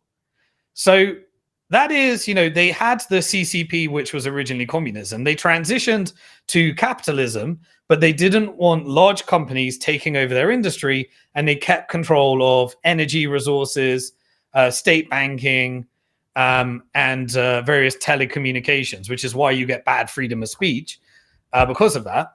But that 56 million people is approximately 7.2%. So you got 2.5%, 7.2%, 5% difference. We're told that this one's meant to be communism. Communism is where everyone's employed by the government and you don't get any property rights. That doesn't sound like communism. That's not the Soviet Union.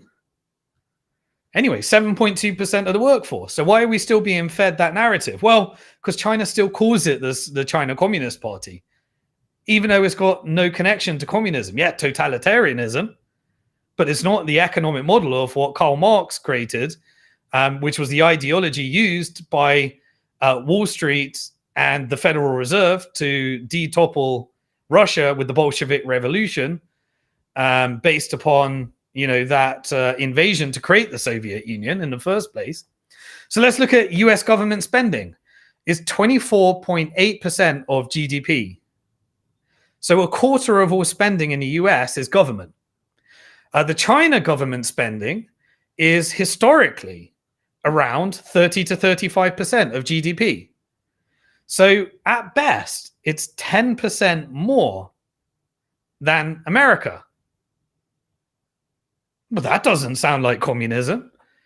We need to get these governments as small as possible, and hopefully Bitcoin can contribute to that. But 25% to 35% at worst? Really?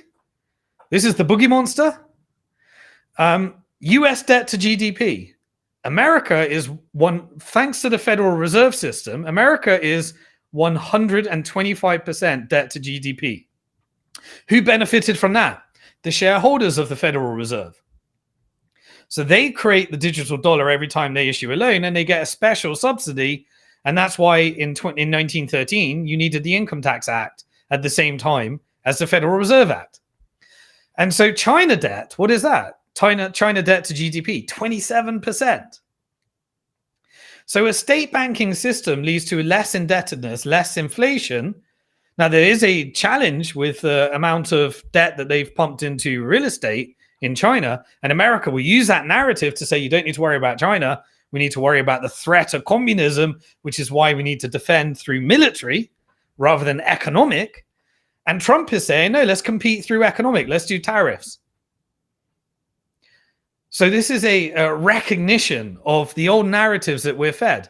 So China debt to GDP is significantly better, 27 to 30% projected in 2025. China has 80 to 90% monopoly on rare minerals. And this is what it's about. What are the rare minerals needed? They are required as the input for semiconductor chips. And semiconductor chips are needed in order to power artificial intelligence, which also requires electricity, which requires natural gas, which also requires rare minerals that China has a massive monopoly on, which is the lithium that's needed for electric vehicle batteries. Hence the Elon Musk interest in switching from a Democrat to a Republican and being used as a tool in order to push the narratives that lead to the nationalist ideology by saying it's a Democrat issue and Republicans are going to drain the swamp. And again, they are, which is awesome.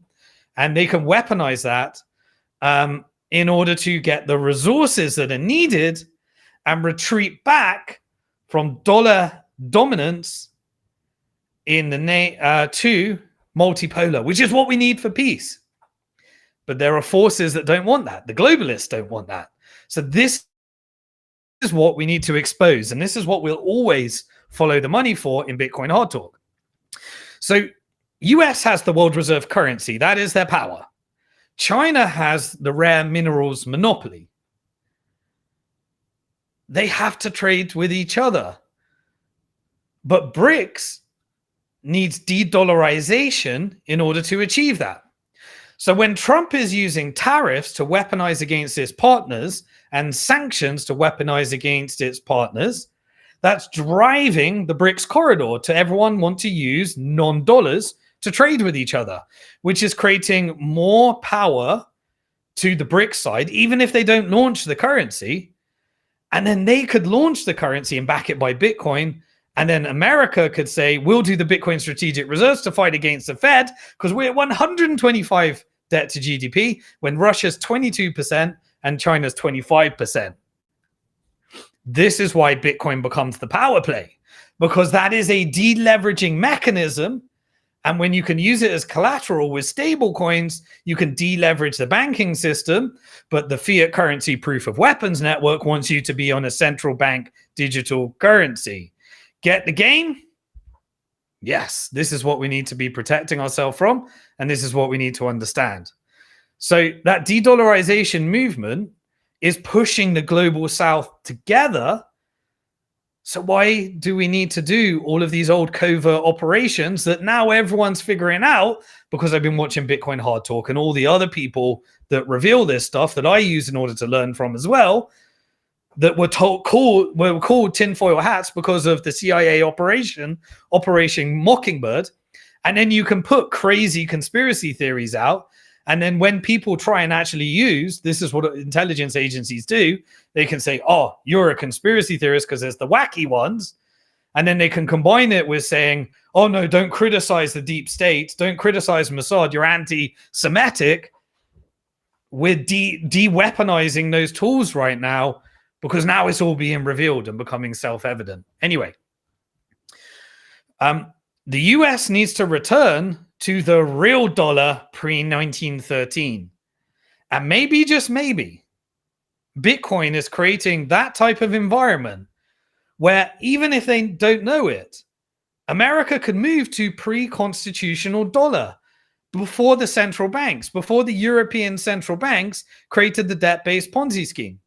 And maybe, just maybe, the BRICS competing de-dollarization movement could end up solving its unit problem because it wanted to back it 40% gold. And the reason the price of gold is going up is because there's a repatriation of European gold over to America, like there was pre-World War I and in the interwar period between World War I and World War II. That's happening again. And China, Russia, and other BRICS members are accumulating. They're saying they don't want to launch a competing currency. They'd rather just do the BRICS trading route. But de-dollarization is forcing them because of sanctions, and maybe tariffs will be a movement towards that as well. Anyway, both roads lead to Bitcoin. And these Bitcoin strategic reserves, you get to front run it. This is the most interesting time to break the proof of weapons network as well. So US seems to be executing what's called a Plaza Accord 2.0. And I spend, shout out to on X. I join a bunch of finance people to give the daily things on X. Make sure you're following me on X if you're not. Anytime I jump on a space, we can actually interact and speak with each other. But one of the people that I do that with, he's got an alias name. He's been telling everyone about this Plaza Accords 2.0. And I researched it a little bit further. But it is and does make a lot of sense. It is about weakening the dollar in order to support America, which is a resistance against the Federal Reserve that wants to keep the dollar reserve currency for as long as possible so that the Fed can have a globalist policy and weaponize the Bank for International Settlements network. That's my wording. They do it less conspiratorial. But this is about weakening the dollar. Now, that is not happening right now. The dollar is strong, because the current policy is to create wealth inequality, wipe out the middle class, and hand over all the assets to the rich people at the expense of everyday Americans, and export inflation globally so that the IMF loans can be used and the IMF policy can be used to inflate away people's currencies, convert them into dollar, and prop up the dollar. And then war is needed in order to prop that up, helps the IMF and the covert operations that you're seeing. So to understand tariffs today, and this is complex, so everybody wants to simplify, but this is a massive geopolitical chessboard. And I got to be honest, I don't think anyone fully understands it. People might pretend to understand it, but it's a big chessboard. And people want to think that, that there's one big plan. I think these centralized leaders are just implementing and winging things as much as they can wing at the moment. But there are basically, two agendas that are happening with America and the world reserve currency. So there's something called the Tiffin dilemma. The Triffin dilemma. Sorry, I remember this one in economics, but I needed to remind myself. And there are Trump's goals. Trump's goals are completely inconsistent with reality. You can't have lower inflation, a world reserve currency, a smaller budget, a shrinking national debt, drill baby drill, tariffs globally, and still maintain America and achieve all those goals simultaneously. Not possible. And so what he promised is not possible, but he is draining the swamp so far. And so we'll take it. So you got Trump's goals. And what did we learn about Trump from how he did crypto? He focuses on profits for himself first. So is he aligning? What is Trump's best interest? Trump's a real estate guy. Real estate guys need lower rates because it serves their real estate empire. So while he wants all of that, what he really wants is low rates. Low rates creates more wealth inequality. That drives dollar demand. And that strengthens the dollar relative to all other currencies. And the only way to fight that back and get lower rates is to use tariffs. Now, I'm not sure whether he's figured this out, whether this is a whole 5D chess strategy, but following the money a little bit, it kind of makes sense. So this only makes sense if tariffs are a temporary negotiation tool, which is so far what they have been. Are they actually going to be implemented? I think not. And I think other people think not as well. That's not a revelation from me, but that's just following what really happened. The permanent solution is actually building Bitcoin strategic reserves, as we've already covered. Tariffs is the temporary solution. And so that's why it still plays my narrative and belief that this is going to be Fed versus Trump administration. Because Bitcoin can fix the dollar at the treasury side. I mean, it's a big thing. Doesn't fix the Fed. So how does the Triffin dilemma work anyway? So I dusted off the old economics textbook and use a bit of AI to remind myself. And so basically the Triffin dilemma is as follows. The world reserve currency basically gives exorbitant privileges to whoever runs it. This was the British Empire. This is now the US Empire. It means that everyone needs to convert their transactions. It means it can export inflation globally, and it creates that dollar milkshake theory where everyone ends up lending to your government because your capital market is the best, and everyone has demand for dollars, and they end up, really destroying their own economy and supporting the Federal Reserve, and the banking system gets to benefit from it. It's by financial transactions and trade, basically. So in order to achieve that, the dollar always has to be overvalued because there's a constant flow of foreign currencies to buy the dollar. And so this is what you're seeing in right now. You're seeing a weakening of the pound, a weakening of the euro longer term relative to the dollar. Why is that? Because they need to hold more dollars in reserve to protect their economies. And that pushes US capital markets, and that increases the ability to lend to the US government. And then the US government can reinvest in more military might, $1 trillion of military might, but they do it based upon debt. And so they have to run a trade deficit. And so the US dollar becomes debt. And you can't reduce the debt without crashing the economy. And so it is a temporary, long-term privilege, but the privilege ends. And this is the Triffin dilemma, because the deficit must persist forever and it must increase. This is what I've always talked about. You have to have more individual debt. You have to have more corporate debt. You have to have more government debt. And you need it because you need to supply the world with more and more dollars, euro dollar, petrodollar. And then they start using terrorism, covert operations, CIA, deep state operations, which are now being exposed. Once you have that, the US can borrow cheaper than any other government, which is why they have the lower rates.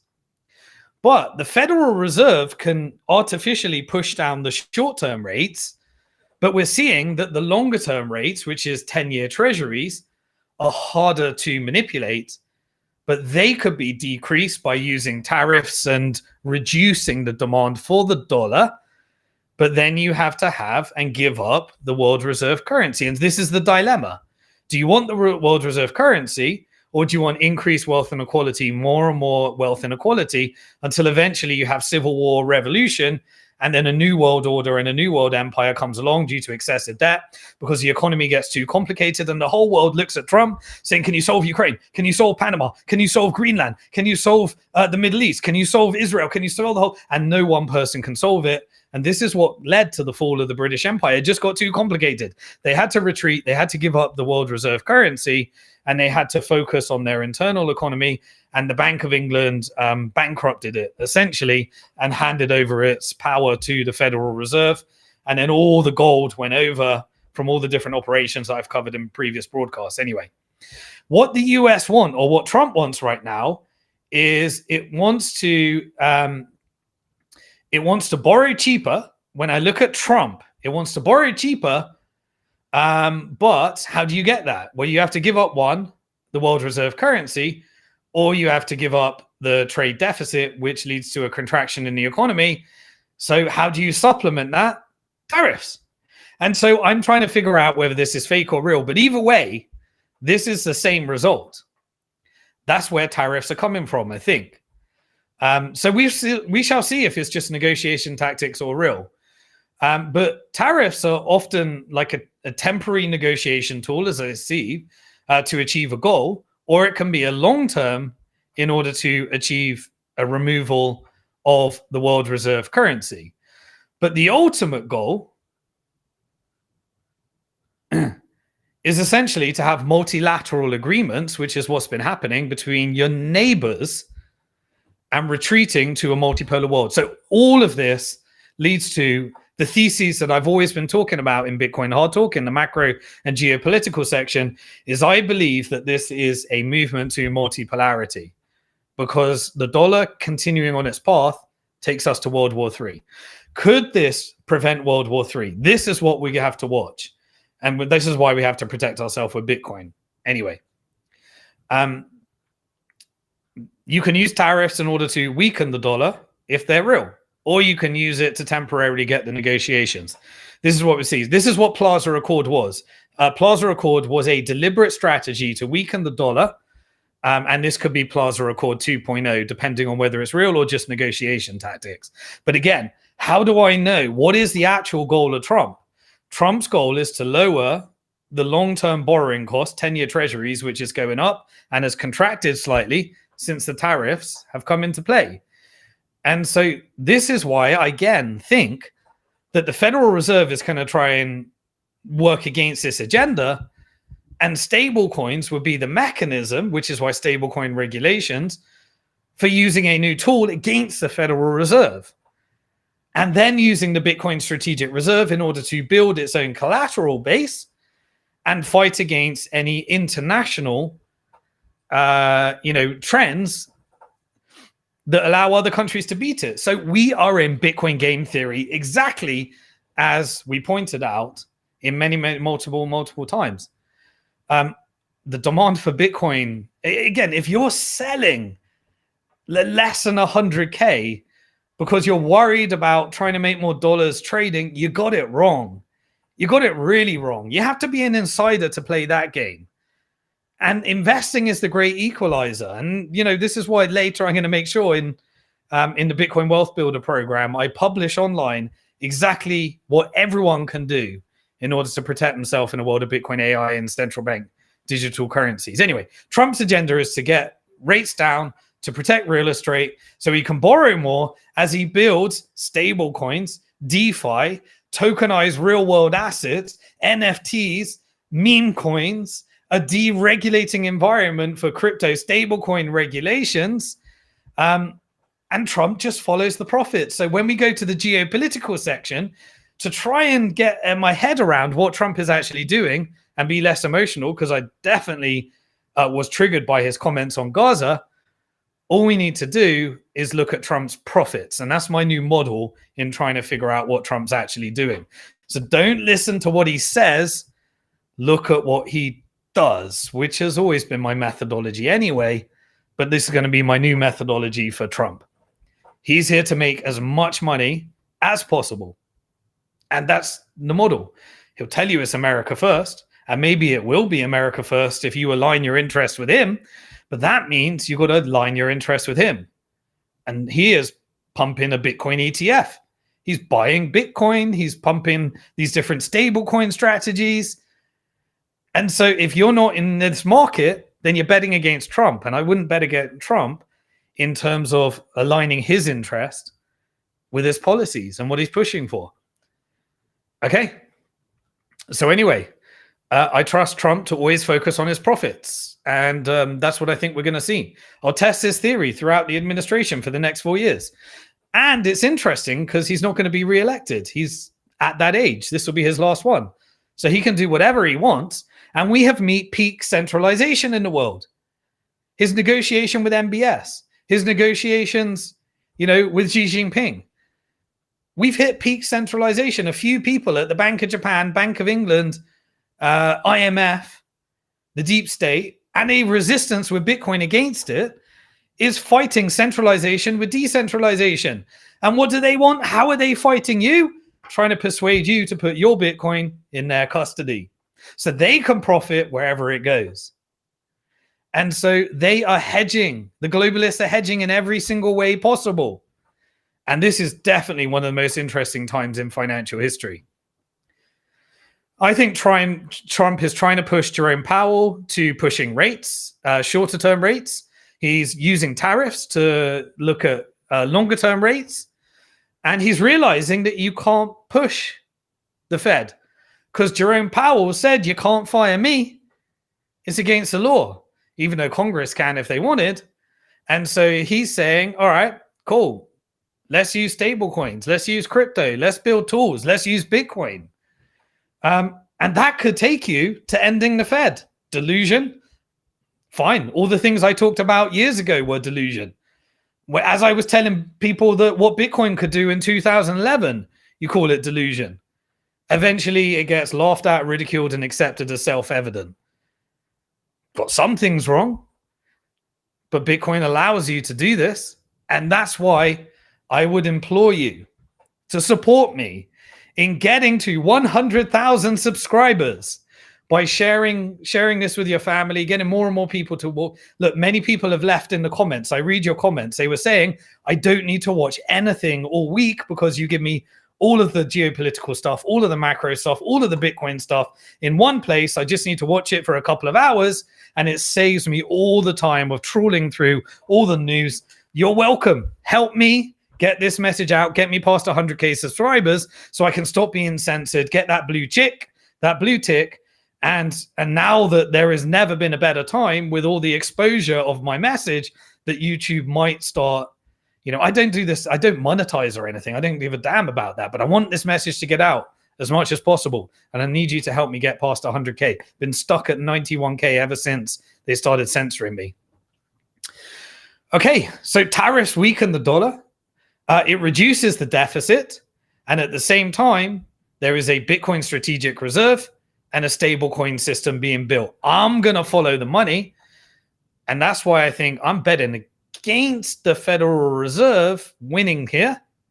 But at the same time, it doesn't matter.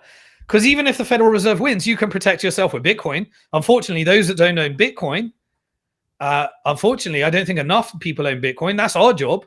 Our job is to get more people to own Bitcoin. Because we're building a network of people that are going to be protected from this stuff.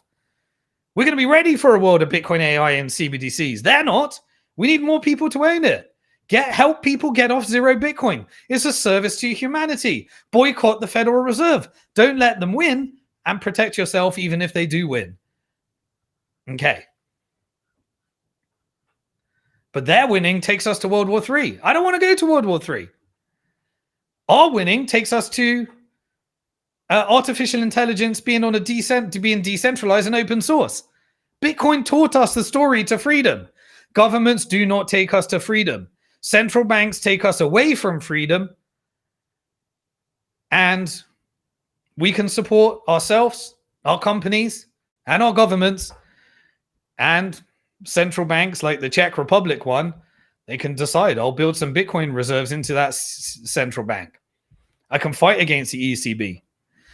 Not passionate about it, don't want it to happen. I don't want central banks to have more power, but the cost of having a decentralized network was that anyone can use it. But fortunately, proof of work meant it doesn't matter who owns it.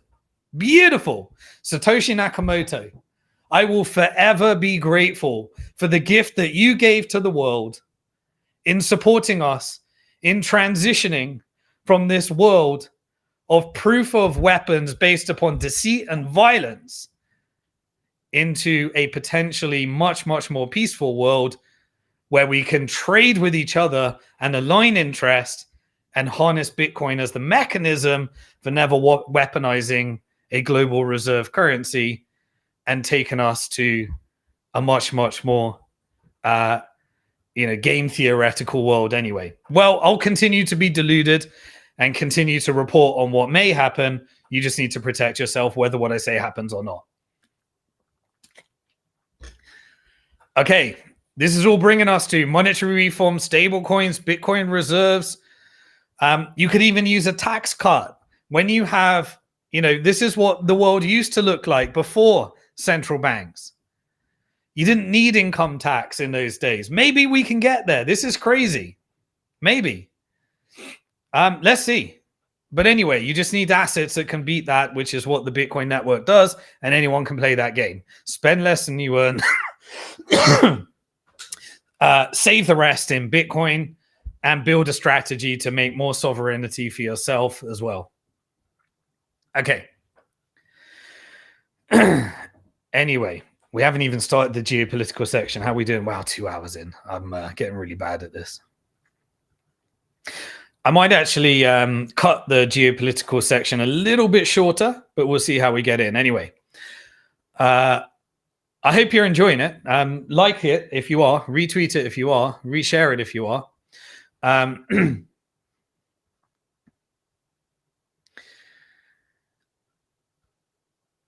Right.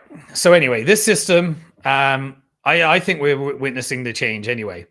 Now, we're also seeing America turn on its allies. That's a side effect that comes from this. But they're going to be weaker. So what's Europe going to do? Europe needs to recognize that the Fed first policy doesn't work. America is America first. Europe needs to be Europe first. The ECB is a Fed first strategy. Europe needs strategic reserves. UK needs Bitcoin strategic reserves. Germany needs Bitcoin strategic reserves. Everybody needs Bitcoin strategic reserves to fight against the ECB and the Fed first policy. And then you can do what El Salvador does. You had to take the 3.5 billion, but you can restructure your way out of it. Eventually, fiat currencies, they have to choose currency debasement. That is, that is what buying Bitcoin is. It's protecting your economy while debasing and being able to deleverage without all of the destruction that needs to happen. Now, can our leaders figure it out? I'm not confident. Will they take us to a war instead? Well, that's what history has done. But at least we know it exists. And hopefully Bitcoin game theory just takes people to the same conclusion.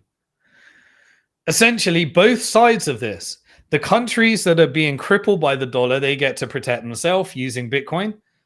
And Bitcoin can be used in order to demonetize and not have, this crazy. And America can focus on America first, its neighbors, and figuring out how to have less covert operations and just trade and negotiate and work more overtly, which is what we're seeing right now. In reaction to that, we're already seeing it play out. Trump is trying to get rates down. He'll be doing a lot more posturing. Jerome Powell said, no, inflation isn't under control. We're not cutting rates. Trump is saying you got 100 days to figure out all the crypto and Bitcoin stuff.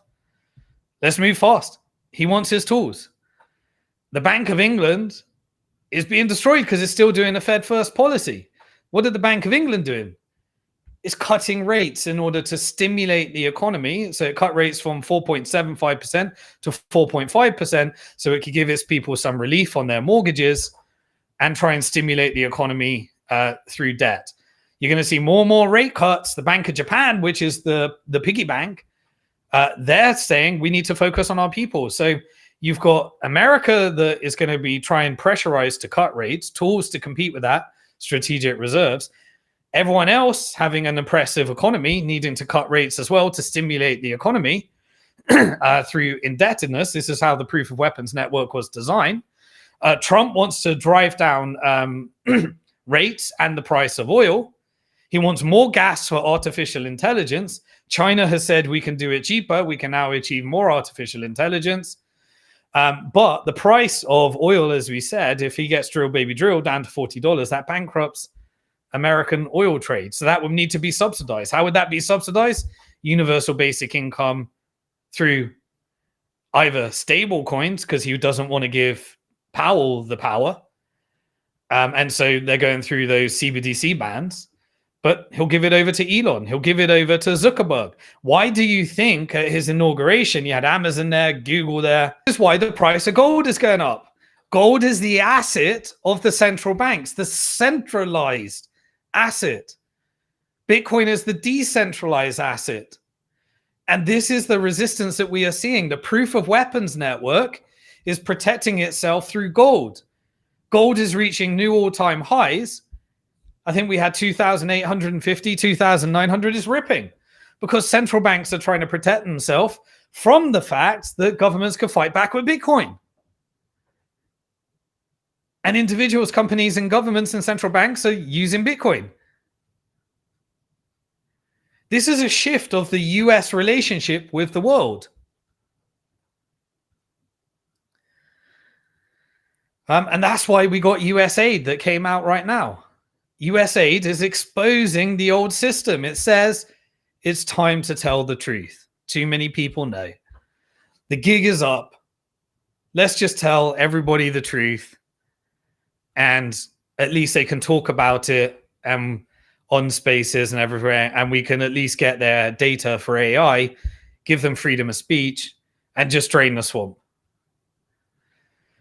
For the first time, Marco Rubio said that we are now in a multipolar world.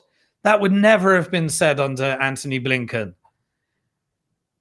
Now, Trump can't say that because he needs to say, we need to be world reserve currency. He probably is pushing for that. But the Triffin dilemma won't allow it to happen. It's going multipolar. Marco Rubio is saying that as well. So this is a change in narrative. This is very positive. This brings us closer to peace, not further away as we were. Anyway, US will be another superpower. I want it to be as powerful as possible in a pre-Federal Reserve economy. Love the American Constitution. If we can get back to that, it can be another superpower, but there's more superpower. The world is not the same. The tactics that used to be used are causing problems, and this is exactly what we have experienced anyway. I believe that we are shifting to a post-American dominance world order, and tariffs is the mechanism, and Trump is the person to deliver the message and the spokesperson to make America feel good about it under a MAGA thing, because everyone's fed up of the deep state. And they want nationalism. They don't want their money going to Israel. They don't want their money going to Ukraine. They don't want to be detoppling regimes. They don't want to be paying for human trafficking. They don't want to be paying for drug trafficking. They don't want to be paying for pedophilia, blackmail rings anymore. I think Israel's going to try and again, not the Israeli people. I don't think they know about this, but the Israeli government, which was a mechanism of the deep state set up by MI6 in the first place when the Rothschilds wanted to negotiate in order to bring America into the war, which led to the Balfour Declaration and a weaponization of the Jewish faith to use the word anti-Semitism to justify this deep state agenda by having a jurisdiction where you can manage these different criminal rings and blackmail rings using Israel, America, and US deep state outside of parliamentary and congressional approval, as I've always been revealing throughout these Bitcoin hard talks as well. And the sooner people recognize that, then we can stop engaging in supporting these deep state apparatus, because they're killing people. And this is why I think Netanyahu came over in order to protect the status quo, and Trump delivered a message. He said, you know that genocide you were trying to hide? I'm going to tell everyone now, Gaza has been destroyed. All the hospitals, all the hotels, all of the infrastructure, all of the universities, all of the schools, 600,000 of them have gone. It's a death zone. It's a destruction zone. All the things that the Israel government and Mossad and the deep state were trying to say, that didn't happen. That didn't happen. No, they're doing precision targeting. He said it in front of Netanyahu, knowing that the person next to him was the person that did it. And he's looking pretty ill at the moment. We always knew, if you follow the money, that Netanyahu was going to be the fall guy. And he's grimming like a Cheshire cat because Trump said and came in and said, I'm going to take over Gaza. America's going to own it. Now, the most triggering speeches that at one time I fell for the trigger, and I was, I allowed emotions to get the better of me. But then I thought about what I think this is doing and came up with my whole thought: just follow the prophets of Trump. If we carry on this path of actually having America occupy Gaza, we just saw with all the hostage swaps already, we've seen it. Sorry, macros going into geopolitics. I'm finding it a bit hard. I'll do a shift soon because we've got to do Greenland and stuff as well. Hope you're still enjoying it. Hope you're still got the attention. Make sure you share, make sure you like, make sure you retweet. We'll have a little bit of water break soon on geopolitics side. Just so much to cover. The news flow is too much. But if we continue on this path where US occupies, we've already seen that the resistance against Israeli occupation is bigger than it was before October the 7th. You can't just kill people and expect people not to want to resist. And that's what's happening. And so America can't occupy. They went into Iraq and they went into Afghanistan and took 20 years and $2 trillion of profits for the military industrial complex to replace the Taliban with Taliban. And now USAID reveals that was all bribe network in order to get the money back. And they were pushing the drug agendas. Like, it's all revealed now. So if US puts boots on the ground, it needs to focus on its borders. It hasn't. It's not the same thing. It's an illusion of superpower. There will be a resistance, and that resistance will be weaponized, just like October the 7th was, just like 9/11 was, in order to push Israeli foreign policy. And Israeli foreign policy is regime change within Iran, when all you need to do is do a negotiation with Iran. And that brings us to much of what the geopolitical stuff. We could go for the World War III agenda. We could carry on doing that. But I personally believe this was the exposure of Netanyahu. Trump did it standing next to him, whether it was a strategy or not. And Trump just went out for the most outrageous thing. And there's no chance in hell that US will be able to take over Gaza. The MAGA crew were all like, we want to own Gaza. We want to own Gaza. We love it.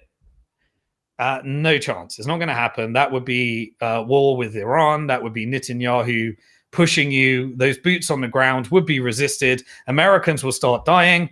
And then narratives of the fake war on terror 2.0 will start going. You'll end up with more border injections through NED and the National Endowment for Democracy. You have colored revolutions, and you'll have a globalist agenda that will lead to the fall of the dollar and all the violence that comes from that.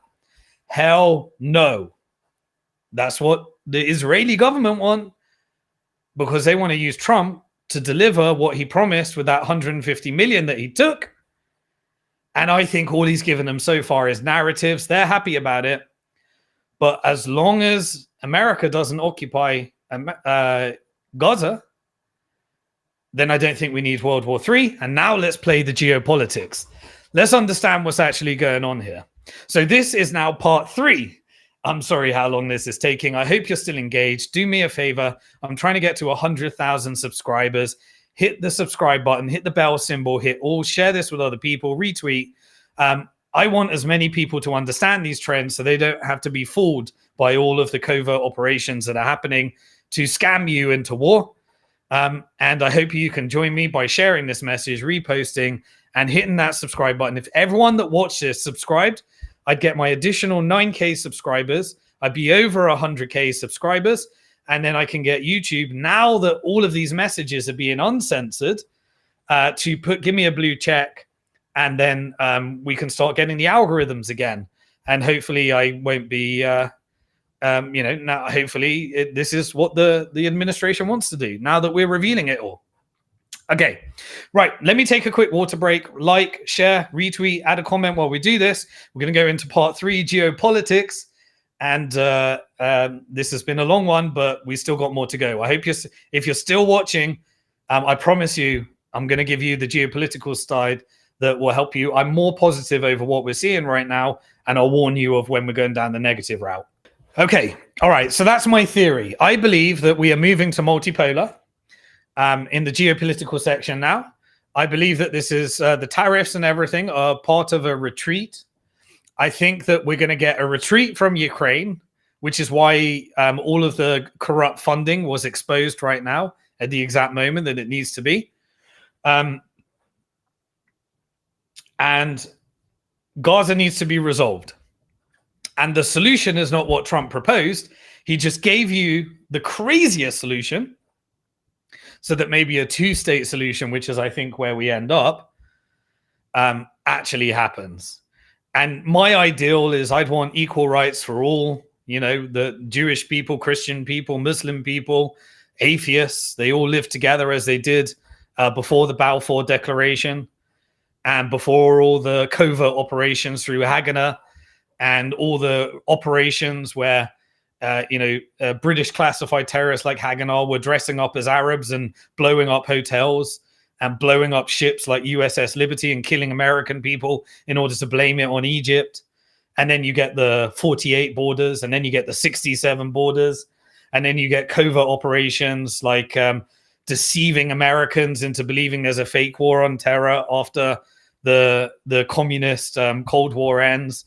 And then you get 9/11, a Mossad and CIA operation, weaponizing Al-Qaeda in order to create hate towards Muslims so that you can justify the war in Iraq. And then all the 6 countries that it was published that Netanyahu said you need to blow up and testified that there's weapons of mass destruction.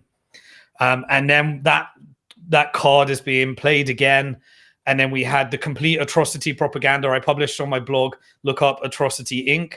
Shows you the truth behind 9/11, that there were no mass sexual assaults, and that yes, there were death. Yes, there were horrible things that happened, but there was a big Israeli using the Hannibal Directive in order to also kill its own people instead of having hostages. The allowing that to happen, which will now be an inquiry, and more people are recognizing it. And there were no 40 beheaded babies that was used in order to try and connect a resistance against, to ISIS, and ISIS is being funded by Mossad and weaponized by Mossad, and the boogie monster you need to fool everyone into justifying wars, as we saw, like all of those operations. Hope you figured that all out right now. I'm going to be doing a video series that really breaks it down with the exact details, so that without a shadow of a doubt, you can now understand. Look, when they're now being published. They're published. You used to get the CIA websites publish the stuff, but now we're getting admissions in real time. We got all the WikiLeaks documents, so now it's just so much easier to figure it out. But they'll still try and call you tin hat. But I think there's a times. So America needs to be ready for multipolarity. What does America need in order to be multipolar? Well, it doesn't want to trade with China. How does it stop trading with China? Only if it's optional. It needs to focus on its neighbors, just as China focused on its neighbors. Hence, Greenland, Panama, Mexico, Canada, and Europe. And the tariffs is kicking off the Triffin dilemma, and the gaslighting is going to be driving people to them or working on their own nationalist agenda, which can weaken the dollar at the same time as Bitcoin strategic reserves being built and everyone playing the game theory and a movement against central banking and banking through stable coins. All of that stuff is playing out. I'll never predict everything in the exact right away, but I'll make sure that you get update as things happen. So that means expose the deep state right now and blame it on the Democrats and the CIA rather than Mossad, so that you can maintain the relationship, pretend Mossad's not there. Remember the film that was created exposing JFK? They said it was the CIA. They didn't point out the Mossad part of it. They left all that out. And so just blame it on the CIA and the Democrats. And that's why US aid is coming out now, exposing the whole thing. You can see the whole playbook. The US needs to build strategic reserves in order to protect itself from this multipolar world. And it needs to end the Fed. So we can have this very volatile wealth inequality, war type of thing, but you can end the Fed once you have enough Bitcoin, and then you can restructure the economy and you can move to pre-Fed constitutional America, and then just take the best parts of America, the freedom of speech without all the covert operations, and allow trading with other countries, but not 100% dependent. That's a safer world. That's why Greenland, Canada, Mexico, Europe, and Panama is probably too late for them to build their strategic reserves. And this is the lesson that I'd like everyone to go through.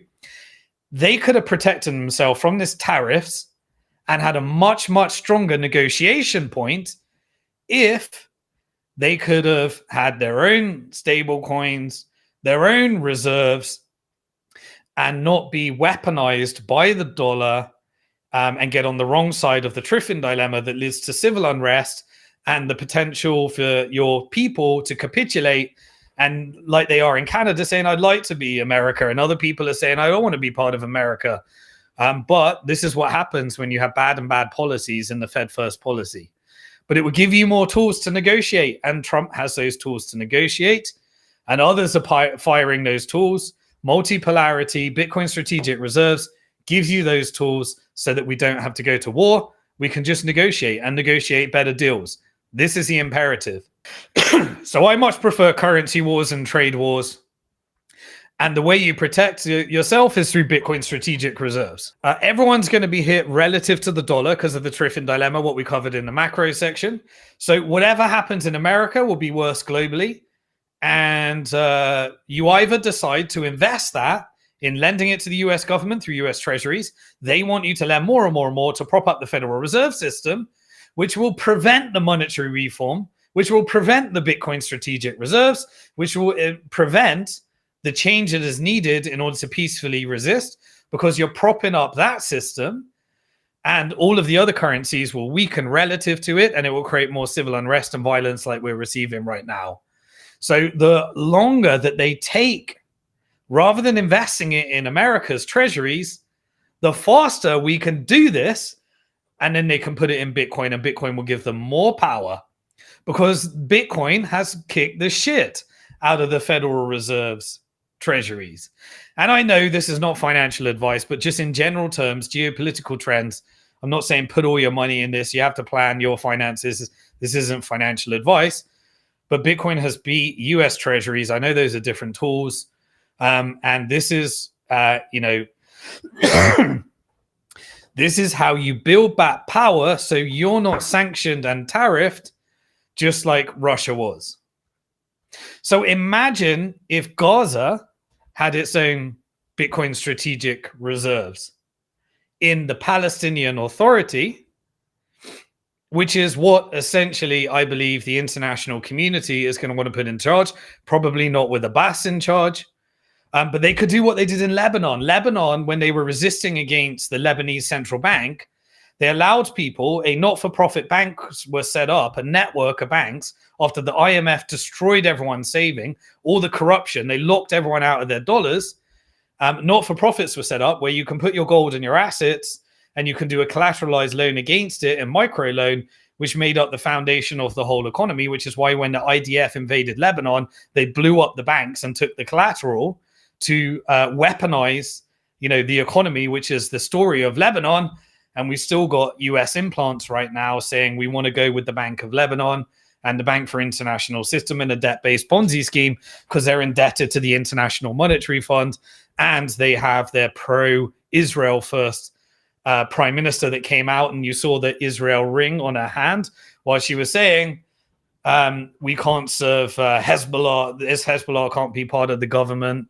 And we thank Israel for winning and just creating a narrative that can create all the gaslighting, that can create a breach of the ceasefire in case Netanyahu wants to weaponize the war in order to get the Greater Israel Project and force the US into defending it and take us down that dark, dark path that we're doing a lot to hopefully prevent right now. Well, anyway, Gaza could build an Islamic compliant Bitcoin standard. That could be part of the rebuild. If it's done in partnership with the GCC, which is the likely strategy, which I think it's moving towards. Dubai has built a lot of expertise around that, so it looks like the funding for the rebuild. Trump's he's saying, we're going to own it and someone else is going to pay for it. I think that someone else is the $600 billion deal that Saudi Arabia is negotiating with. I think this is what the plan is, but America's not going to occupy it. He's just saying that so that probably a two-state solution looks okay, or he's deluded enough to think it's okay. But where's his money? His money is not in the military-industrial complex. His money is not in protecting the deep state. His money is in real estate. His son-in-law, Kushner, took all the funding from Saudi Arabia and the GCC, and that was what led to the Abraham Accords in the first place. And what does Trump want to do? He wants to own some of the real estate. So there'll be some corrupt deals. He'll get his stable coin. He'll get his crypto-friendly environment. He'll make sure he's positioned to help that. The GCC will be lined up. And I think he's just going to do a policy of making a bit of money out of a real estate transaction through his fund that Kushner is managing. I think it's Thrive Capital or whatever it is. I can't quite remember.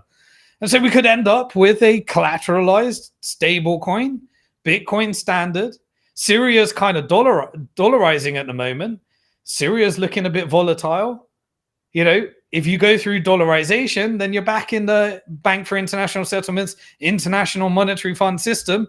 We can have this resistance. This time can happen if these things are structured and we just have a little bit of innovation rather than following the deep state and the central banking system and the legacy system. Right. So what's happening in Greenland anyway, and what's happening in Panama? As I already said, China has a monopoly on rare earth minerals.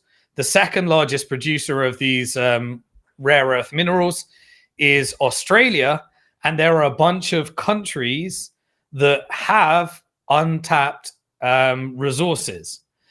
And so you are going to see tactics used in those areas that have those untapped resources. Now, hopefully, if we move to Bitcoin strategic reserves, those countries could have more power and they could actually negotiate something. But unfortunately, they haven't built those now, but they should be building for next time. And the more people that say we'll do Bitcoin strategic reserves, they can build a little bit of soft power, just like El Salvador is, even though they lost to the IMF, they can come back and fight another day. So hopefully everyone's taking advantage of this, front running the US, because US is going to do it, and you can get Bitcoin at a cheaper rate than the US as the actual announcements are done. Right. So the minerals are powering semiconductors. Semiconductors are needed for Bitcoin mining, artificial intelligence, the resources that are needed for electronic vehicles, and the national security. They're needed for these drones. These drones are fighting wars. These fighter jets, these F-16, these F-35s, they all require it. So America right now needs China for its national security. So can we stop playing this game that the military industrial complex wants to create so much destruction? We know it would be disaster. We know it serves nobody's interest. So hopefully we can stop this, allowing the deep state to win, and hopefully that's part of the exposure as well.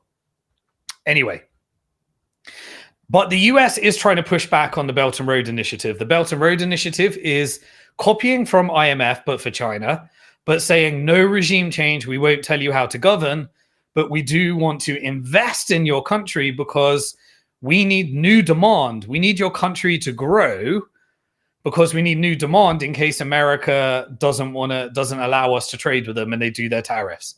And so Iran will build up your economy. You give us some oil and some drones. And Russia, you build up your economy. We need you to be more powerful. India, you build up your economy.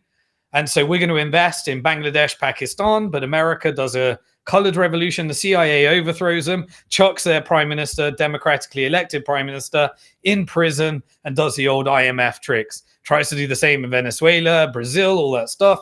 Brazil's a member of BRICS. And so we're still in that world, right? The Biden administration headache of the multi-decade, hegemon, making America think it's exporting democracy, atrocities, CIA, IMF, all of that dark world that we've been covering. There is still that. And so we are getting pushback, right? So under the Trump administration, under his advisors, and his advisors are neocon, as I said, I covered the ones that are neocon and the ones that are Zionists. And there is a conflict. We're seeing more transparency, more revealing, but we're still seeing Zionist neocon language as well. I just want younger people to be in Congress rather than these old gits that have this old ideologies. The younger people clearly are of people want assets that, they want a revolution. They don't want any of this deep state stuff. They don't want any of that. They're exposing it. So it's why TikTok, Israel said we have a TikTok problem. The young people are learning about things. The young people are switched on. But we got these old gits and boomers and Zionists that are not learning stuff, and they're holding on to the old, and they got all of this inbuilt propaganda that has made up the fabric of who they are, and the young people are the idiots and problem. So we've got this generational thing going on. And so there was strikes in the very first strikes under the Trump administration were in Somalia. And so there was an announcement from Trump. He published it on Truth Social, and there was footage. And Trump said that he bombed ISIS in Somalia. We know what ISIS is. It's a boogie monster that's used, and it's a Mossad-built operation. And so half the time, they're not really bombing ISIS. They're protecting certain resources to ensure that that country doesn't work with China in the Belt and Road Initiative.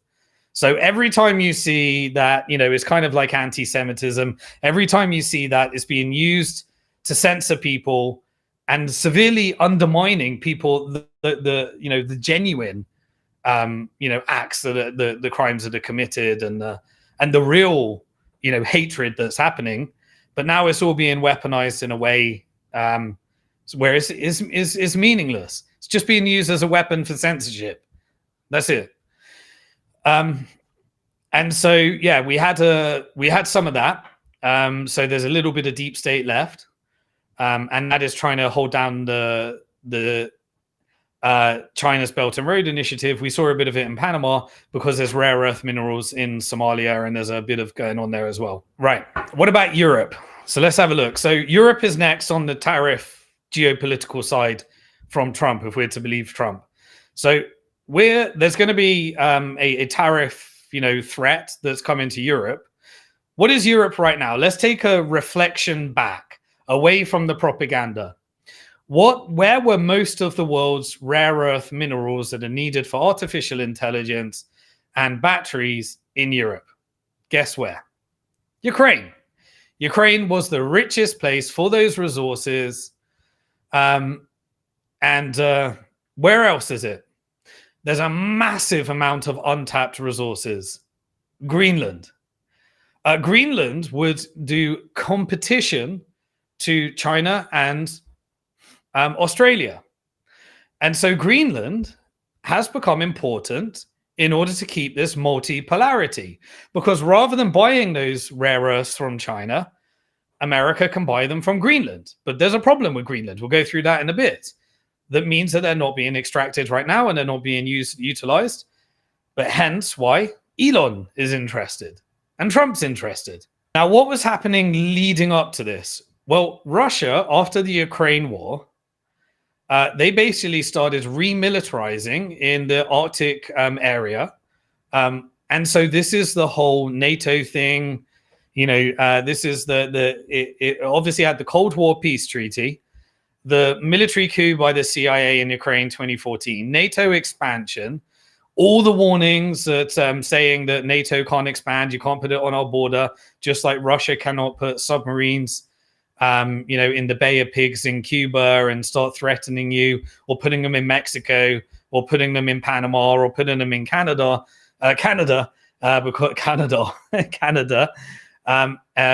after the Ukraine war, after all of this non-negotiation, after Biden refused to speak to Putin, we got where we are, and we know that. And now BlackRock owns half of Ukraine, but Russia immediately took over the east of Ukraine. What's in the east? Rare earth minerals. And so that's why we're talking about Greenland right now, so that America can control some of those. BlackRock ends up with the wheat land, the west side. Zelensky gets all the corrupt money. The military industrial complex gets all the profits. UK was wrecked. Germany was wrecked. Nord Stream pipeline was blown up. Russia ends up closer to China. China ends up benefiting. China spends more in the Belt and Road Initiative. And so the deep state needs to push back against the Belt and Road Initiative, which is using ISIS to justify the fact that it's trying to make sure people don't trade with China instead. And so you've got that whole proxy wars that are happening there. Why is Greenland important, right? So it's got the rare earth minerals. What else has it got? It's actually got internet cables as well. So they go through Greenland and those regions, which connects Japan and Europe through some of those cables, as well as Canada and Scandinavia. And so by Russia having their military enlargement and its submarine network there, this is a problem for any type of weaponization of the internet. That could severely harm US internet in any type of war environment. So they're trying to build some more power there. What is Greenland? Greenland is essentially a colonial headache where they have independence, but they're subsidized through Denmark, and Denmark is responsible for Greenland's defense. What did the Ukraine war? It persuaded everyone to increase their NATO budget. Where did the NATO budget go? The profits of the military industrial complex. And then they managed to get Denmark to defend further. That's about increasing their budget as well. And so what is the state of affairs there right now? So from the research that I did, not a military guy, but we're in an information age. Apparently, Greenland is defended by 4 portal ships, 4 helicopters, 1 marine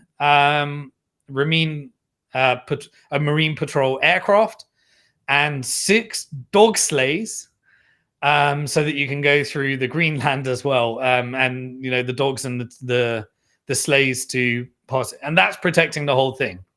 Greenland is the size of the entire Western Europe. And the US also runs and uses satellite network there too.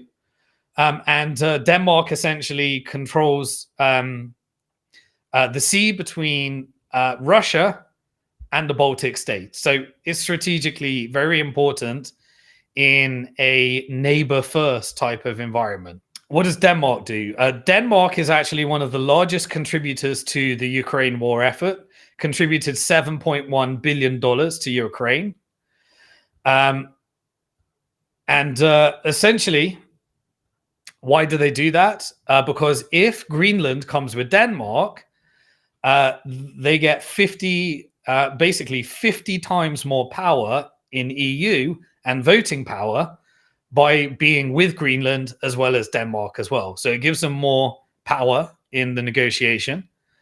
But there is a big exploration between using Greenland in order to build new trade routes that become more valuable, connecting to the Suez Canal, which is one of the most profitable trade routes. We still got, some things getting through the Red Sea.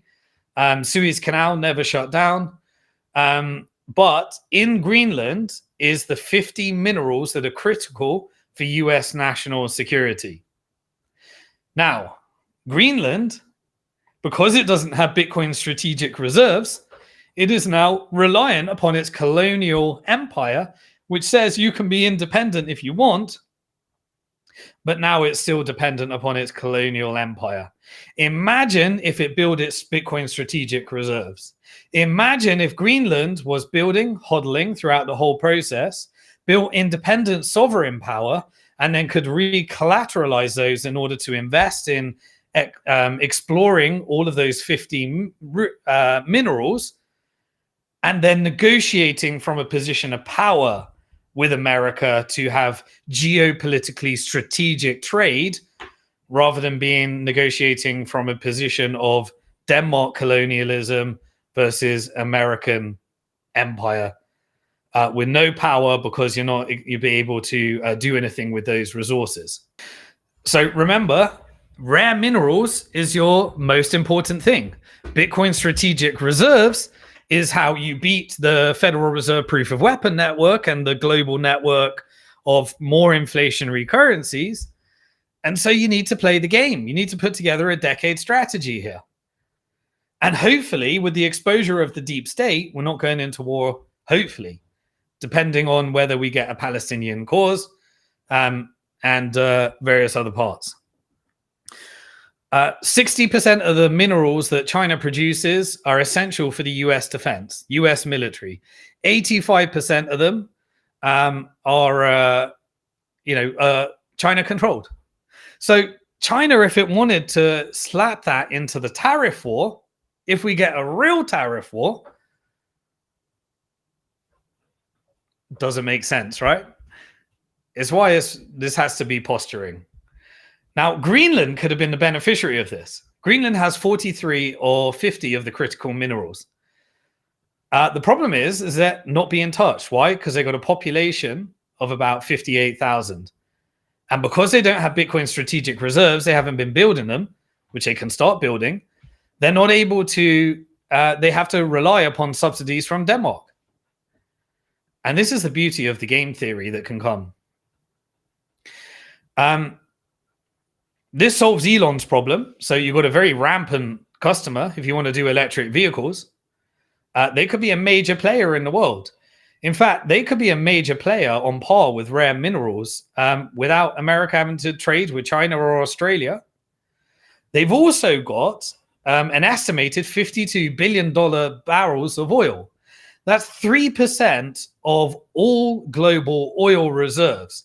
They could, if they had Bitcoin strategic reserves and they restructured an independent sovereign way of not taking IMF money or Belt and Road Initiative and finding it in the middle of a colonial trade war and becoming an economic playground where America gets to negotiate the best deal, knowing what is there, they could immediately be a top 10 country worldwide by oil reserves just based upon the estimate. That is the equivalent of Libya. And why was Libya overthrown? Because of those oil reserves, because they wanted to create a gold-backed Pan-African currency. So the CIA and Mossad detoppled the region, told everyone that Gaddafi is the most evil person, a dictator. They're exporting democracy. And Libya has now got an occupied central bank, occupied oil reserves, and militias that are destroying the economy, killing people, and, they're being invaded by Islamists. So therefore, we need to bomb further. Right. So what is America going to do because Greenland doesn't have Bitcoin strategic reserves? Or if they want to hold off this negotiation for the next decade and build Bitcoin strategic reserves, what they would have to do if they wanted to take control right now is the population of Greenland is 56,000 people. Denmark, in order to become a powerhouse in itself, and they won't want it to become a powerhouse in itself. And so they'll start negotiating if this becomes geopolitically strategic or at worst, an invasion. I don't think this is an invasion, but it could be because they're highly dependent on Denmark's subsidies. Now, what if America right now, if they wanted to negotiate, if they could make 56,000 people rich, make them all millionaires, $1 million each. And Denmark said you're allowed to be democratic. And they decided that they want to take that offer you can't refuse, and the whole nation became millionaires and got shares in a sovereign wealth fund that was building Bitcoin strategic reserves, whereby they get a dividend income as individual sovereigns rather than building a debt-based Ponzi scheme that serves the military-industrial complex and serves the proof of weapons network, and they build Bitcoin strategic reserves. Then why don't they use that? They could use that in order to enrich the people that are there forever. America can use it in its national interest. America can have its own Bitcoin strategic reserves. The Bitcoin strategic reserves of America pumps the price of the Bitcoin strategic reserves of Greenland. And you have aligned the whole vision where you don't need to blow it up. You don't need to blow each other up. This is the beauty of the game theory of Bitcoin. This is the beauty of detoppling the proof of weapons network. This is the beauty of exposing the deep state and moving to multipolarity, where you can focus on your neighbors rather than trying to run other people's wars and zero-sum game and destroying people and killing people. That era can be over with Bitcoin strategic reserves.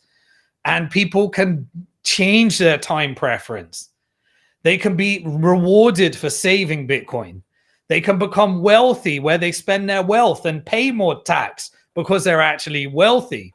Or you can use the resources to stop having to charge people excessive tax because you're not propping up the profits of the shareholders that have a monopoly on the money creation, money printer through the central banking scam and the Bank for International Settlements. You can build your collateralized system. And I just want to let people know that that can be used in order to fund infrastructure investments. This is what I think America is setting the model for right now. This is why we must avoid these wars. This is why we can't fall for the military-industrial complex and the globalists and the covert operation. Or you can just sell it to the US right now, have no leverage, because you don't have your Bitcoin strategic reserves. And you don't have your sovereign wealth fund by doing a partnership with a power that can actually strategically support that. And you need to be told that if you work with China, we're suddenly going to start telling you, like what's happening in Panama. No, you're not allowed to. And then leveraging that. Imagine if Panama had its Bitcoin strategic reserves. And why did it go for Mexico, by the way? Because when America sanctioned China, China started rebuilding its factories in Mexico. So that's why it was a target for these tariffs. Let's get rid of all this interference. Let's get rid of everyone having their own strategic reserves and trading with each other. And then if you want to go isolationist, use some tariffs. But let's stop this. Let's make this a true time for change. Now, again, ideologically, great. Don't rely on any government to do it. Build your own Bitcoin position. Beat the proof of weapons network. Spend less than you earn. Change your time preference. Save in Bitcoin. Do that every month for 4 years at least, and you'll never go back. I can't give you financial advice, but it's worked for every single person that's done it. Avoid too much meme coins. Avoid fiat currency thinking and pre-mined shit coins and fiat currency thinking that means you end up trading and losing and being around in the highest performing asset class in history and not taking advantage of it because you traded it all away in order to try and make some dollars. And leverage debt and serve the agenda of the banks. Give all your income to the bank's proof of weapons network. Don't even get to boycott the Fed. Become an indebted slave to the system. Why do you think they wanted to take control of the money printer in the first place? To serve the bank's agenda, not to serve the country. Imagine if Trump says we want to make Canada the 51st state, where, by the way, there is a bunch of rare earths. Now, Canada has been utilizing its resources, but imagine if it had Bitcoin strategic reserves instead of coming after the truckers and taking away their freedom and arresting people that tried to resist against the tyranny and any oppression on freedom of speech. Imagine how much more the Canada people would be supporting you right now instead of maybe a small part of them. I don't know what the reality is. You got to see through the covert operations, saying our government has not looked after us.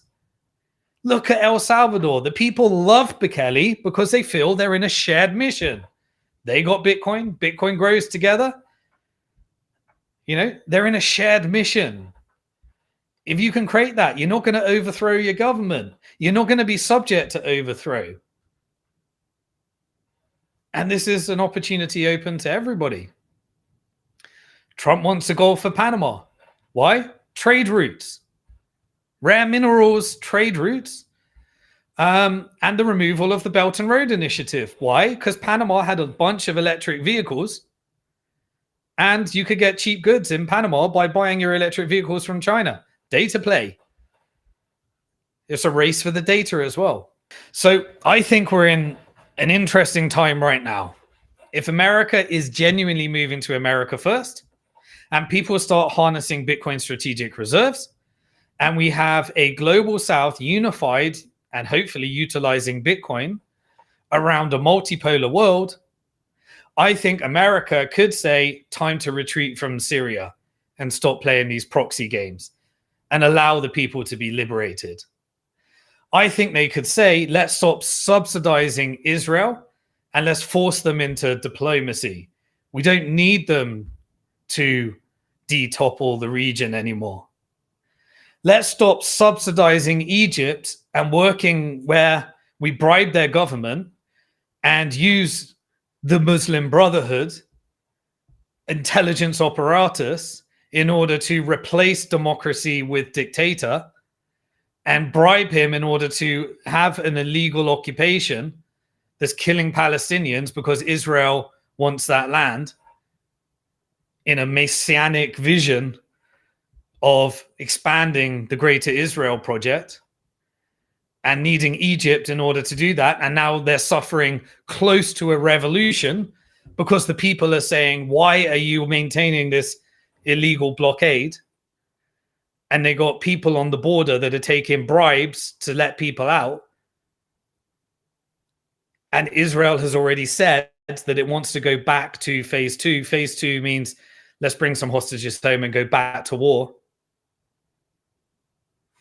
And instead, you know, you don't have to worry as Saudi Arabia that the people are going to be doing a revolution like happened in Iran. Instead, we can just have a friendly regime and we can all harness Bitcoin and strategic reserves. You can influence China and Russia through trade routes, but we don't do silly stuff. It's why China had to do the DeepSeek thing. You think that timing was not a strategy? It was, we're in a technology war. We're going to show you that investment in the AI, we're going to open source it. Why are we going to open source it? Because we don't want closed source data. And that's because it is in the interest of all of us. And that's what the power of trading is, and rather than fighting and covert wars. Yeah, so I was talking about Ukraine.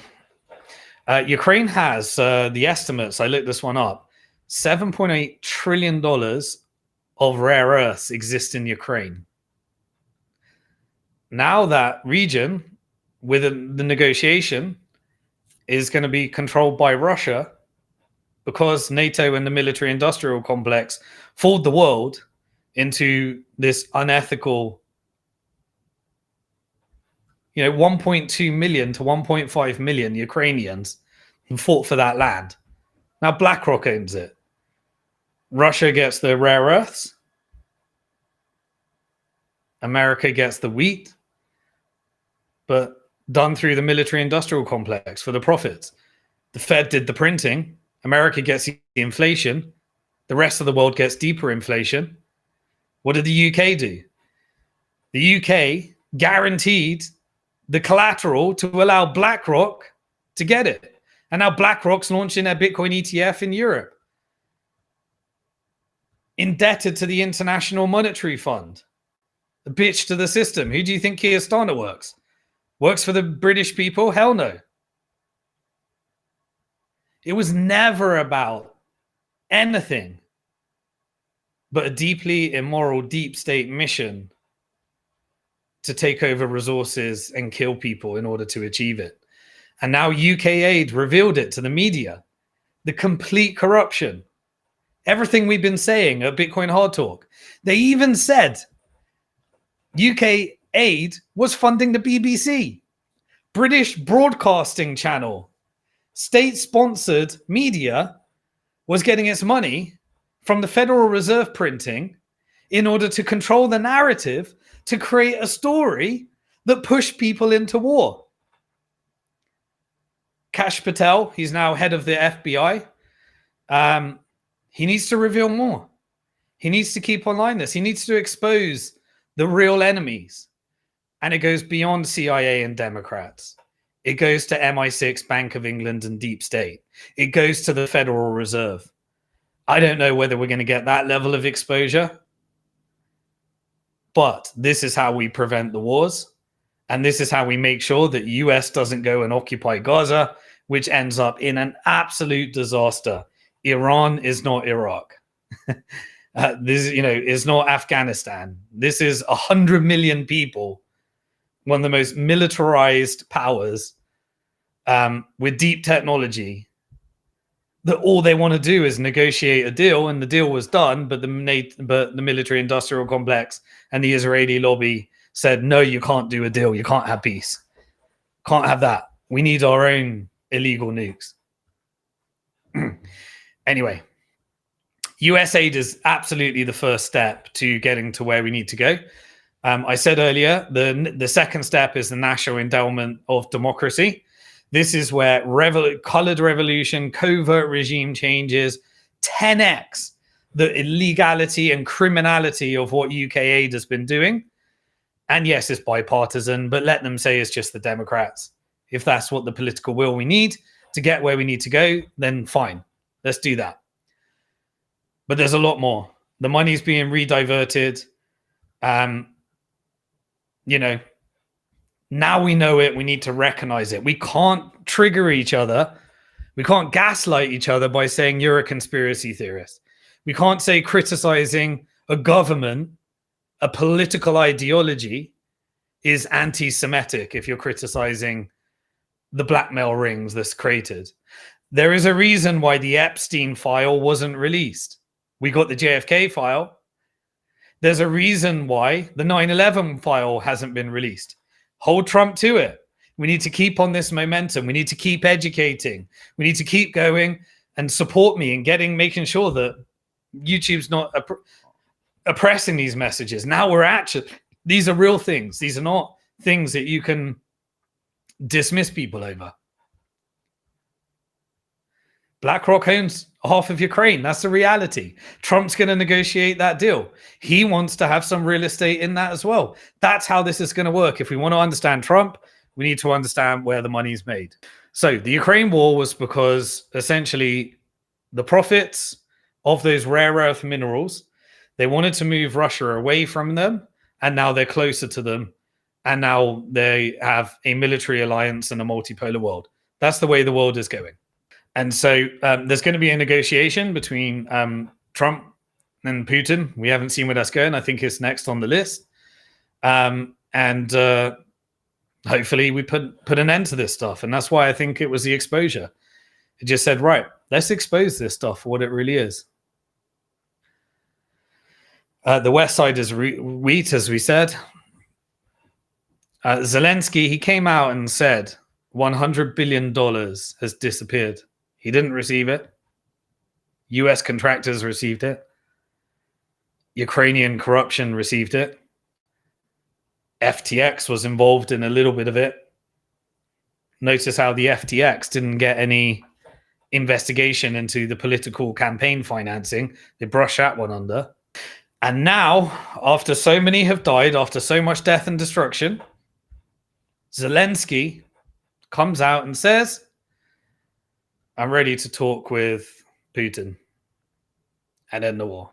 He said that Europe must be in the negotiations and they don't have any Bitcoin strategic reserves, and Europe has no power and is wrecked. Economically wrecked. Weakening currency. No cheap gas from Russia. No goods from China. The European Central Bank destroyed it, which was the plan all along, in order to enact a Fed-first globalist vision. They'll be investing in BRICS anyway, and they'll dump the dollar and the Fed as soon as it's no longer useful. And we can fight back against that. Now, you know why Ukrainian flags flooded social media. It wasn't about patriotism. It wasn't about saving lives. It was for the profit of BlackRock. And BlackRock is completely globally invested. Doesn't give a damn about Ukraine. It's now seized all the land, created all the inflation. And they made all the money through their military stocks as well. It was all done for profits. They paid the media, UK aid paid the media to sell you the war. They told you that it's exporting democracy. We must stand up for democracy. It was a disgusting, material, imperialist scam and hoax. And you think October the 7th didn't have a similar type of thing with the 40 beheaded babies and mass claims of sexual violence, despite the fact that there's no evidence for that? We're told that there was GoPro videos. No one's watched them. They'll say they are, but no one's watched. I'm not saying the murders didn't happen. You know, when you've been occupied for this long, you've been killed, tortured. You see the Palestinian hostages coming out right now, sexual violence claim. You know, they don't even look like they did 6 months ago. All the Israeli hostages, they're coming out looking like, you know, I mean, I love the fact that they're reunited with their family. Of course I do. I've got a heart. But it's not what we were told. We were lied to, just like we were lied to with all of this stuff. Now we have to use this as an opportunity for change. USAID was funding in the leak 6,200 journalists across 707 media outlets and 279 media non-government organizations, including 9 out of the 10 media outlets in Ukraine, in order to sell this BS, to fool you and scam you, and your heart being a good person so they could make money. That's what the media did. And then they gaslight you, making you sound like you're evil for calling it out. What's Keir Starmer doing today? Keir Starmer, the guy that tried to take down Julian Assange and claim a fake rape claim against him to make sure WikiLeaks couldn't reveal the crimes against humanity that the deep state were executing, because now we know it. They revealed it before the government decided that we can no longer reveal it. A hero. Keir Starmer is still keeping the scam going. UK people are struggling. And he said we need to sign a 100 deal and give more military aid to Ukraine. We need to give more money this year. We need to give more money than ever before, even though it's being exposed. The whole thing is being exposed. And what are the people that are being affected by this, that are having regime change? They're saying no more. Chad, this week, kicked out France and decided it's going to work with Russia instead. They've been invited in. Same for Niger. Niger kicked out America. They said we're going to have a defense deal with Russia instead. This is what is being happening across all these resources. It never changed. The US empire took over the UK empire, pretended that it was exporting democracy, and created global terrorism all around the world that led to death, destruction, violence, and weaponized the media in order to fool you into thinking you're the good people, they're the bad people, while they try and resist against their families being killed. And the media is weaponized in order to make you think that we need to hate each other. It's an invasion, when they were creating all of it in order to be able to control civil unrest whenever they need it, to control narratives. And still, even despite the sanctions, Russian oil is allowed to get through the Red Sea. And Trump comes out and says, whatever happens, there will be no tariffs on Israel, even if it breaks the Gaza ceasefire, even if it breaks the Lebanon ceasefire, which it already has. Last weekend, 183 Palestinian hostages that were locked up in Israel, of the 13,000 that have been suffering everything that Israel claimed Hamas were doing, they came out. And the Western media didn't cover any of it, we know why.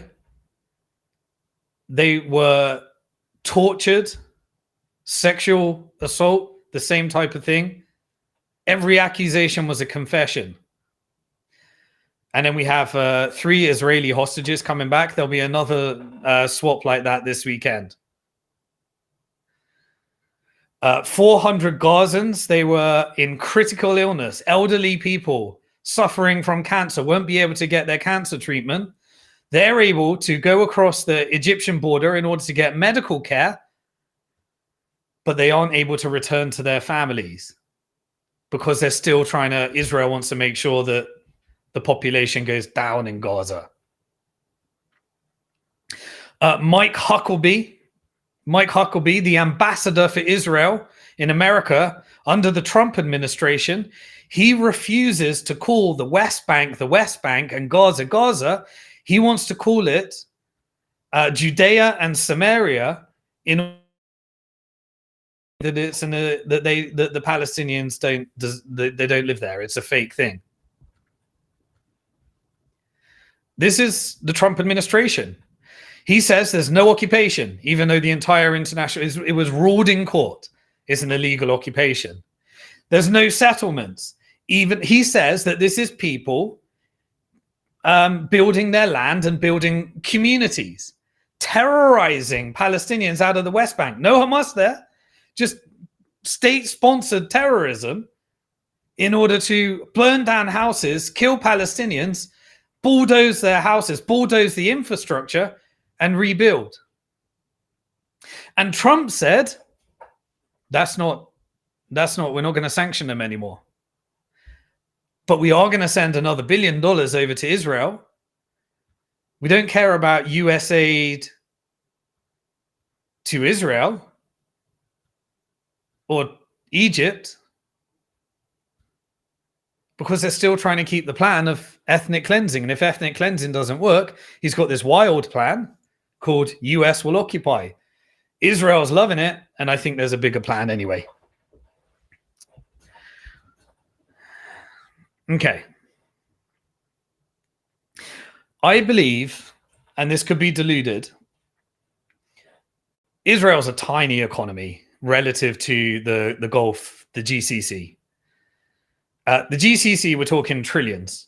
Israel's a debt-based Ponzi scheme, proof of weapons network, Israeli shekel, but it has massive power with, the Christian Zionists, Congress, the Epstein blackmail rings, all of the stuff. Read Whitney Webb's book, One Nation Under Blackmail. Goes through in detail, more detail than what's coming out in US aid. How, Israel manages to control US Congress. I want to believe that in that transition to America first, Trump is just posturing. He wants to do a real estate deal, so he wants to get some money in, but he wants his real estate to go up, and that requires investment. Where does the investment come from? It ain't coming from America, as he said. It's coming from the GCC. This is Saudi Arabia. This is UAE. And so I believe that Saudi Arabia and UAE are going to be Saudi's going to get his deal. As long as Saudi's been crystal clear for 20 years, he said, I can't have a revolution in my country. And if I don't get a two-state solution and self-determination for the Palestinians, then I can't normalize with Israel, Kushner, Trump. I can't do it. They're still staying on that. And so Saudi has all of this money that America wants to receive as an investment that could be used in order to rebuild for the Palestinians, not for US, not for Israel. I think it's time. I think this is time that US retreats from Syria, that US takes their military bases and goes to America first, that US stops funding Israel if they can negotiate a deal and say, if you don't do this, you won't get your money. And maybe, just maybe, Trump is doing that despite the fact that they promised the 150 million. And then the reason I think there's a glimmer of hope of that is because it's not in his profit interest. The most profitable move you could make here is not occupying Gaza by the US and creating a war that could lead to World War III under an Israel first strategy. It is doing a couple of real estate deals, getting Saudi and UAE to put up the money, normalizing across the region, and allowing finally, once and for all, Palestinian self-determination and their own land, and no protection for Israel if they break those deals and use the same old operations. Deluded, I know. But what is the other choice? World War III. I don't think Trump, from what I've seen in his crypto strategy, from what I've seen in his tariff macro strategy, I think he follows the prophet. I don't mean prophet as in Jesus, Moses, or Muhammad. I mean profit as in bottom line dollar. I think he'll try and construct a deal, and US saying that they're going to take over ain't going to happen. We can see that the resistance against occupation is bigger than it was before. Everything was a lie. Media was used in order to make you feel that way. When you kill people's families, when you torture them, they resist further, and no one's going to say, America, you go ahead. The tunnel network's still there. And Israel will weaponize that in order to create a war with Iran and get America to fight it. America couldn't win in Afghanistan, couldn't win in Iraq, created a disaster. Syria had their Turkey takeover. It's now got its Kurds through communism, supporting the Kurds and the oil. And Israel's got more land in Syria. It blew up all of the weapons for Syria to protect itself. You've done what is being exposed in UK aid. You took ISIS, leaders that were in, Gilani was in Guantanamo Bay. You put a suit on him, you repackaged him, and the gig is up. Everyone knows what's happening, and he's got his choice. He can support his group. I don't think Iran has given up on Syria. Russia still has the port there with Tartus. But can this all be put together? And all we need to do, from my perspective, is what I've said all along. We need to give self-determination to the Palestinian cause, and we need to show that America is not a genocidal, because they paid for this. You paid for this. We paid for this in Britain. Genocide Joe and Holocaust Harris did this. Israel's currently saying that they're going to occupy Syria permanently. They're part of it. Netanyahu visited Trump. Israel bombed the West Bank during these peace negotiations. They blew up 21 houses in the West Bank. Nothing to do with Hamas. Nothing to do with Gaza. They said that they need to do that. They're just wiping out homes still in this peace negotiation. 27 Palestinians were killed just this week. Trump says that Iran is too close to nuclear weapons, pushing the Israel narrative, driving Iran to have no choice, driving them to Russia to sign a treaty, driving them to China, which is creating a stronger BRICS, driving them to want to build a unit backed by Bitcoin, whatever they need to do. He also pushed out the narrative that if he gets killed, that was Iran. He knows who it is. He knows who tried to kill him. And he knows it wasn't Iran. We know the gig now. Release the JFK files. CIA, Mossad. And we know what that was all about. A hostile takeover of the American deep state because JFK wanted to prevent AIPAC having Israeli political finance interference, prevent it being an illegal nuclear power, and create a debt-free dollar convertible into silver against the interest of the Federal Reserve. That's why he was assassinated. And if it turns out Trump's trying to do the same, maybe he revealed those files to get there. Again, not 100% confident. I'll adjust my approach as it goes, but my existing approach is follow where the profit can be made. And I think Trump just cares about making money. So I think that's the reason why he announced, even though it's absolutely not possible, that he's going to own Gaza and he's going to rebuild it and he's going to do real estate transactions, and that America's not going to pay for it. And I think that's why he stood next to President Netanyahu, genocidal, war criminal, and made him look good, but said things I don't even think Netanyahu knew about. And Netanyahu had a grin on his face thinking America's going to occupy and we can get America to go to war with Iran and we can destabilize the whole region and we become the hegemony power. And I don't think that's in the interest of the Abraham Accords anymore. I think Trump knows where the money is because Trump's a businessman. Who's got the money? It's not Israel. It's Saudi. It's the GCC. It's UAE. The Saudi foreign minister, he came out immediately after Trump made the announcement that they're going to occupy America, which would lead to the war. He immediately came out and said the kingdom's position on the there is a need for a Palestinian state, reiterated what they said for 20 years. Nothing has changed. He does not approve with US occupying. The kingdom is strongly against any attempt to transfer the Palestinians over to Egypt and Jordan. Xi Jinping came out and said they strongly condemn Trump's plan to take over Gaza. It says that Palestinians should rule over over Palestine. It's the China position. It's the Russia position. It's the Saudi position. It's the GCC position. There's only America and Israel. Everyone else, the entire community. And I'm hoping that America is not going to choose the path of Israel, which is World War III. Instead, they're going to say, you have to get on with your neighbors. You have to stop these covert operations. We're going to expose the whole thing.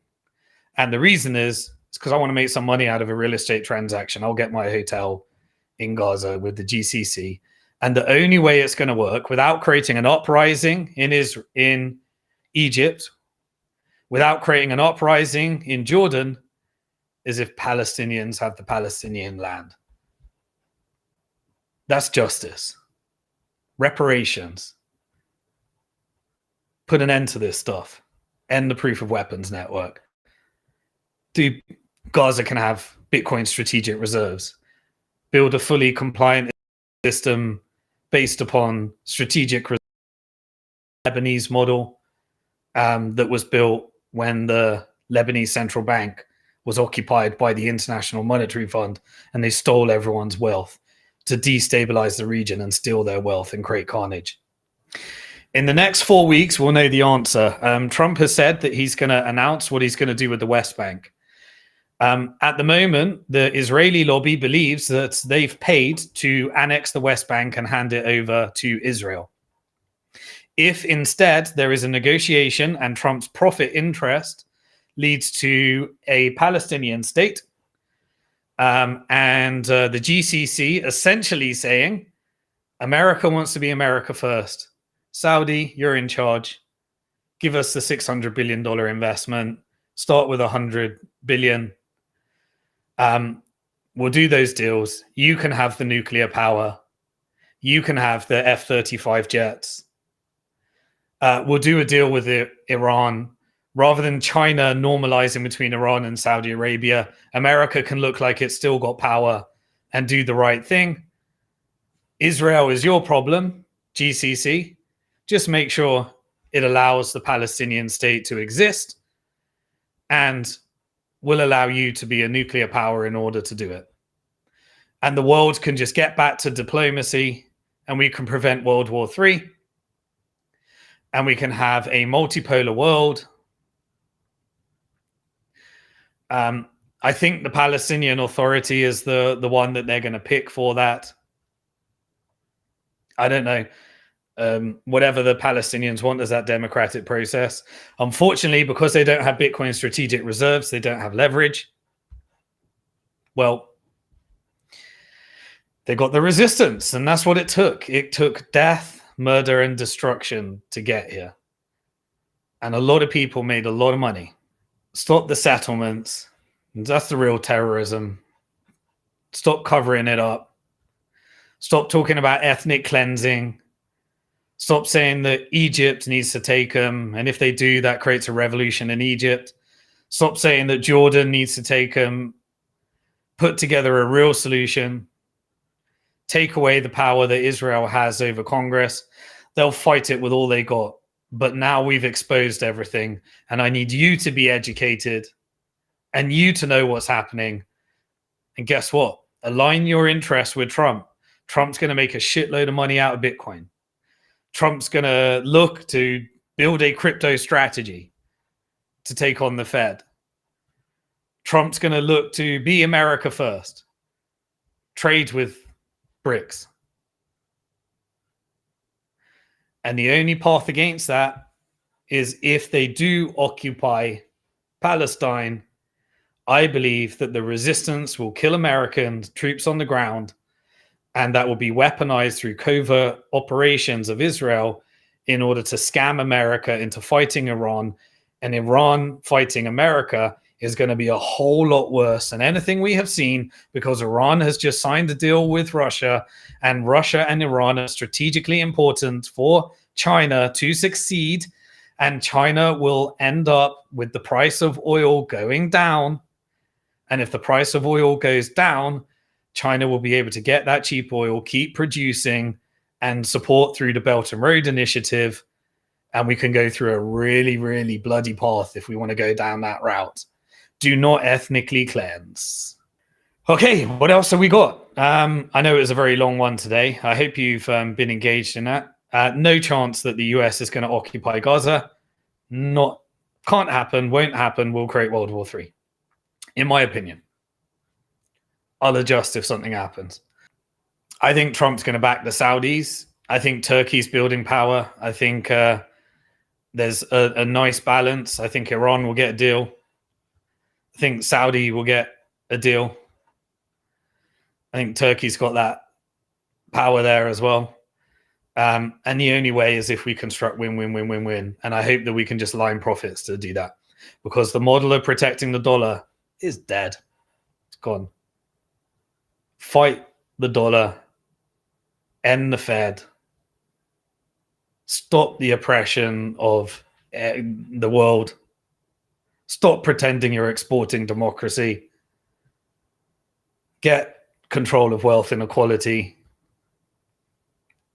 The Fed is that. They don't care about America, I'm telling you. Okay. Right. What else have we got? I think I'm right at the end. Bring back the petrodollar if you want. It remains alive under that. They can put some of it in the BRIC system. I think Bitcoin's going to game theory that whole thing out. Saudi doesn't need to join BRICS if you don't want. It can drop oil prices and go with that strategy if you want. I think you'll find that will serve China's interest, not America's interest. And stop this stupidness. I mean, look, you've put the sanctions on the International Criminal Court. I mean, yeah, if you got to save face, Netanyahu, I think he's going to be overthrown by his own government anyway. I think people are going to find out what October the 7th was and what his role was and how he allowed that to happen. And what did he do?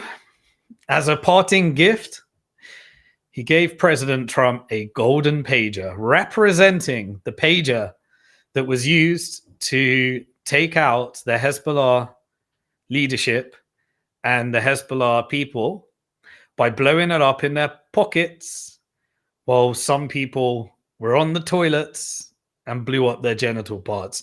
You decide what that message is. Either it's a celebration between Trump and Netanyahu because America paid for this genocide. Genocide Joe and Holocaust Harris did it. And every administration before that. And Anthony Blinken did the cover-up operation to scam you and fool you. And either it's a celebration of that or it's a threat. Trump, give me what I want. Give me regime change in Iran. Make Israel the sole power of the Middle East. Align, or your page is going to blow up. I don't think that's necessarily what it is, but I think it's very symbolic of where we are right now. And just a little update on what's been happening right now. The ceasefire agreement in Palestine, it required that, remember they were telling you, we're letting in more aid. We're not trying to destroy it. Now Trump revealed the whole thing and said it's a death zone. And you did it, Netanyahu, while you're standing next to me. Don't pretend you're not. So far, only 2% of the tents have arrived that were part of the negotiation for the ceasefire. And none of the agreed mobile homes have arrived. None of them. Basically, the US has set a red line using the puppet government in Lebanon with the lady wearing the Israeli flag symbol on her ring, saying that Hezbollah cannot be a part of the government, despite the fact that there is a big population that voted them, and Lebanon is essentially a US occupied. So are we going to carry on like this? Are we going to have retreats? We'll see. I'll remain optimistic and I'll follow the money. And that's what's made me a little bit of optimism. But Trump said he wants to do a deal with Iran. He just said they can't have a nuclear weapon. We'll see. There was a little bit of a tit for tat after that. So after the US said that they're going to occupy Gaza, one of the Iranian leadership came out and said that it's the equivalent of saying that you're going to send the Gazans to Egypt and Jordan and they're not going to return is the equivalent of saying send the Israelis to Greenland. And the reason they're able to say that is because, let's face it, Iran does have the economic and security partnership with Russia, and America did drive Russia closer to China. China has the economic might, Russia has the military might, and they needed to work with Iran. And that was all because of the deep state, the Federal Reserve, that doesn't have an America first agenda.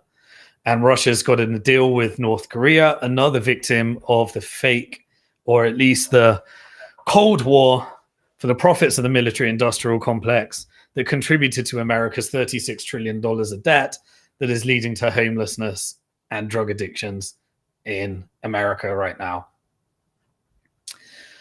India, China, and Iran, they're kind of solidified through BRICS at the moment.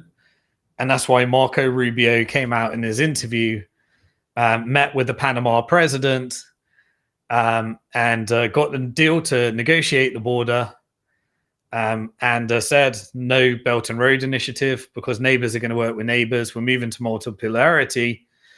Leave the Belt and Road Initiative. Panama said yes.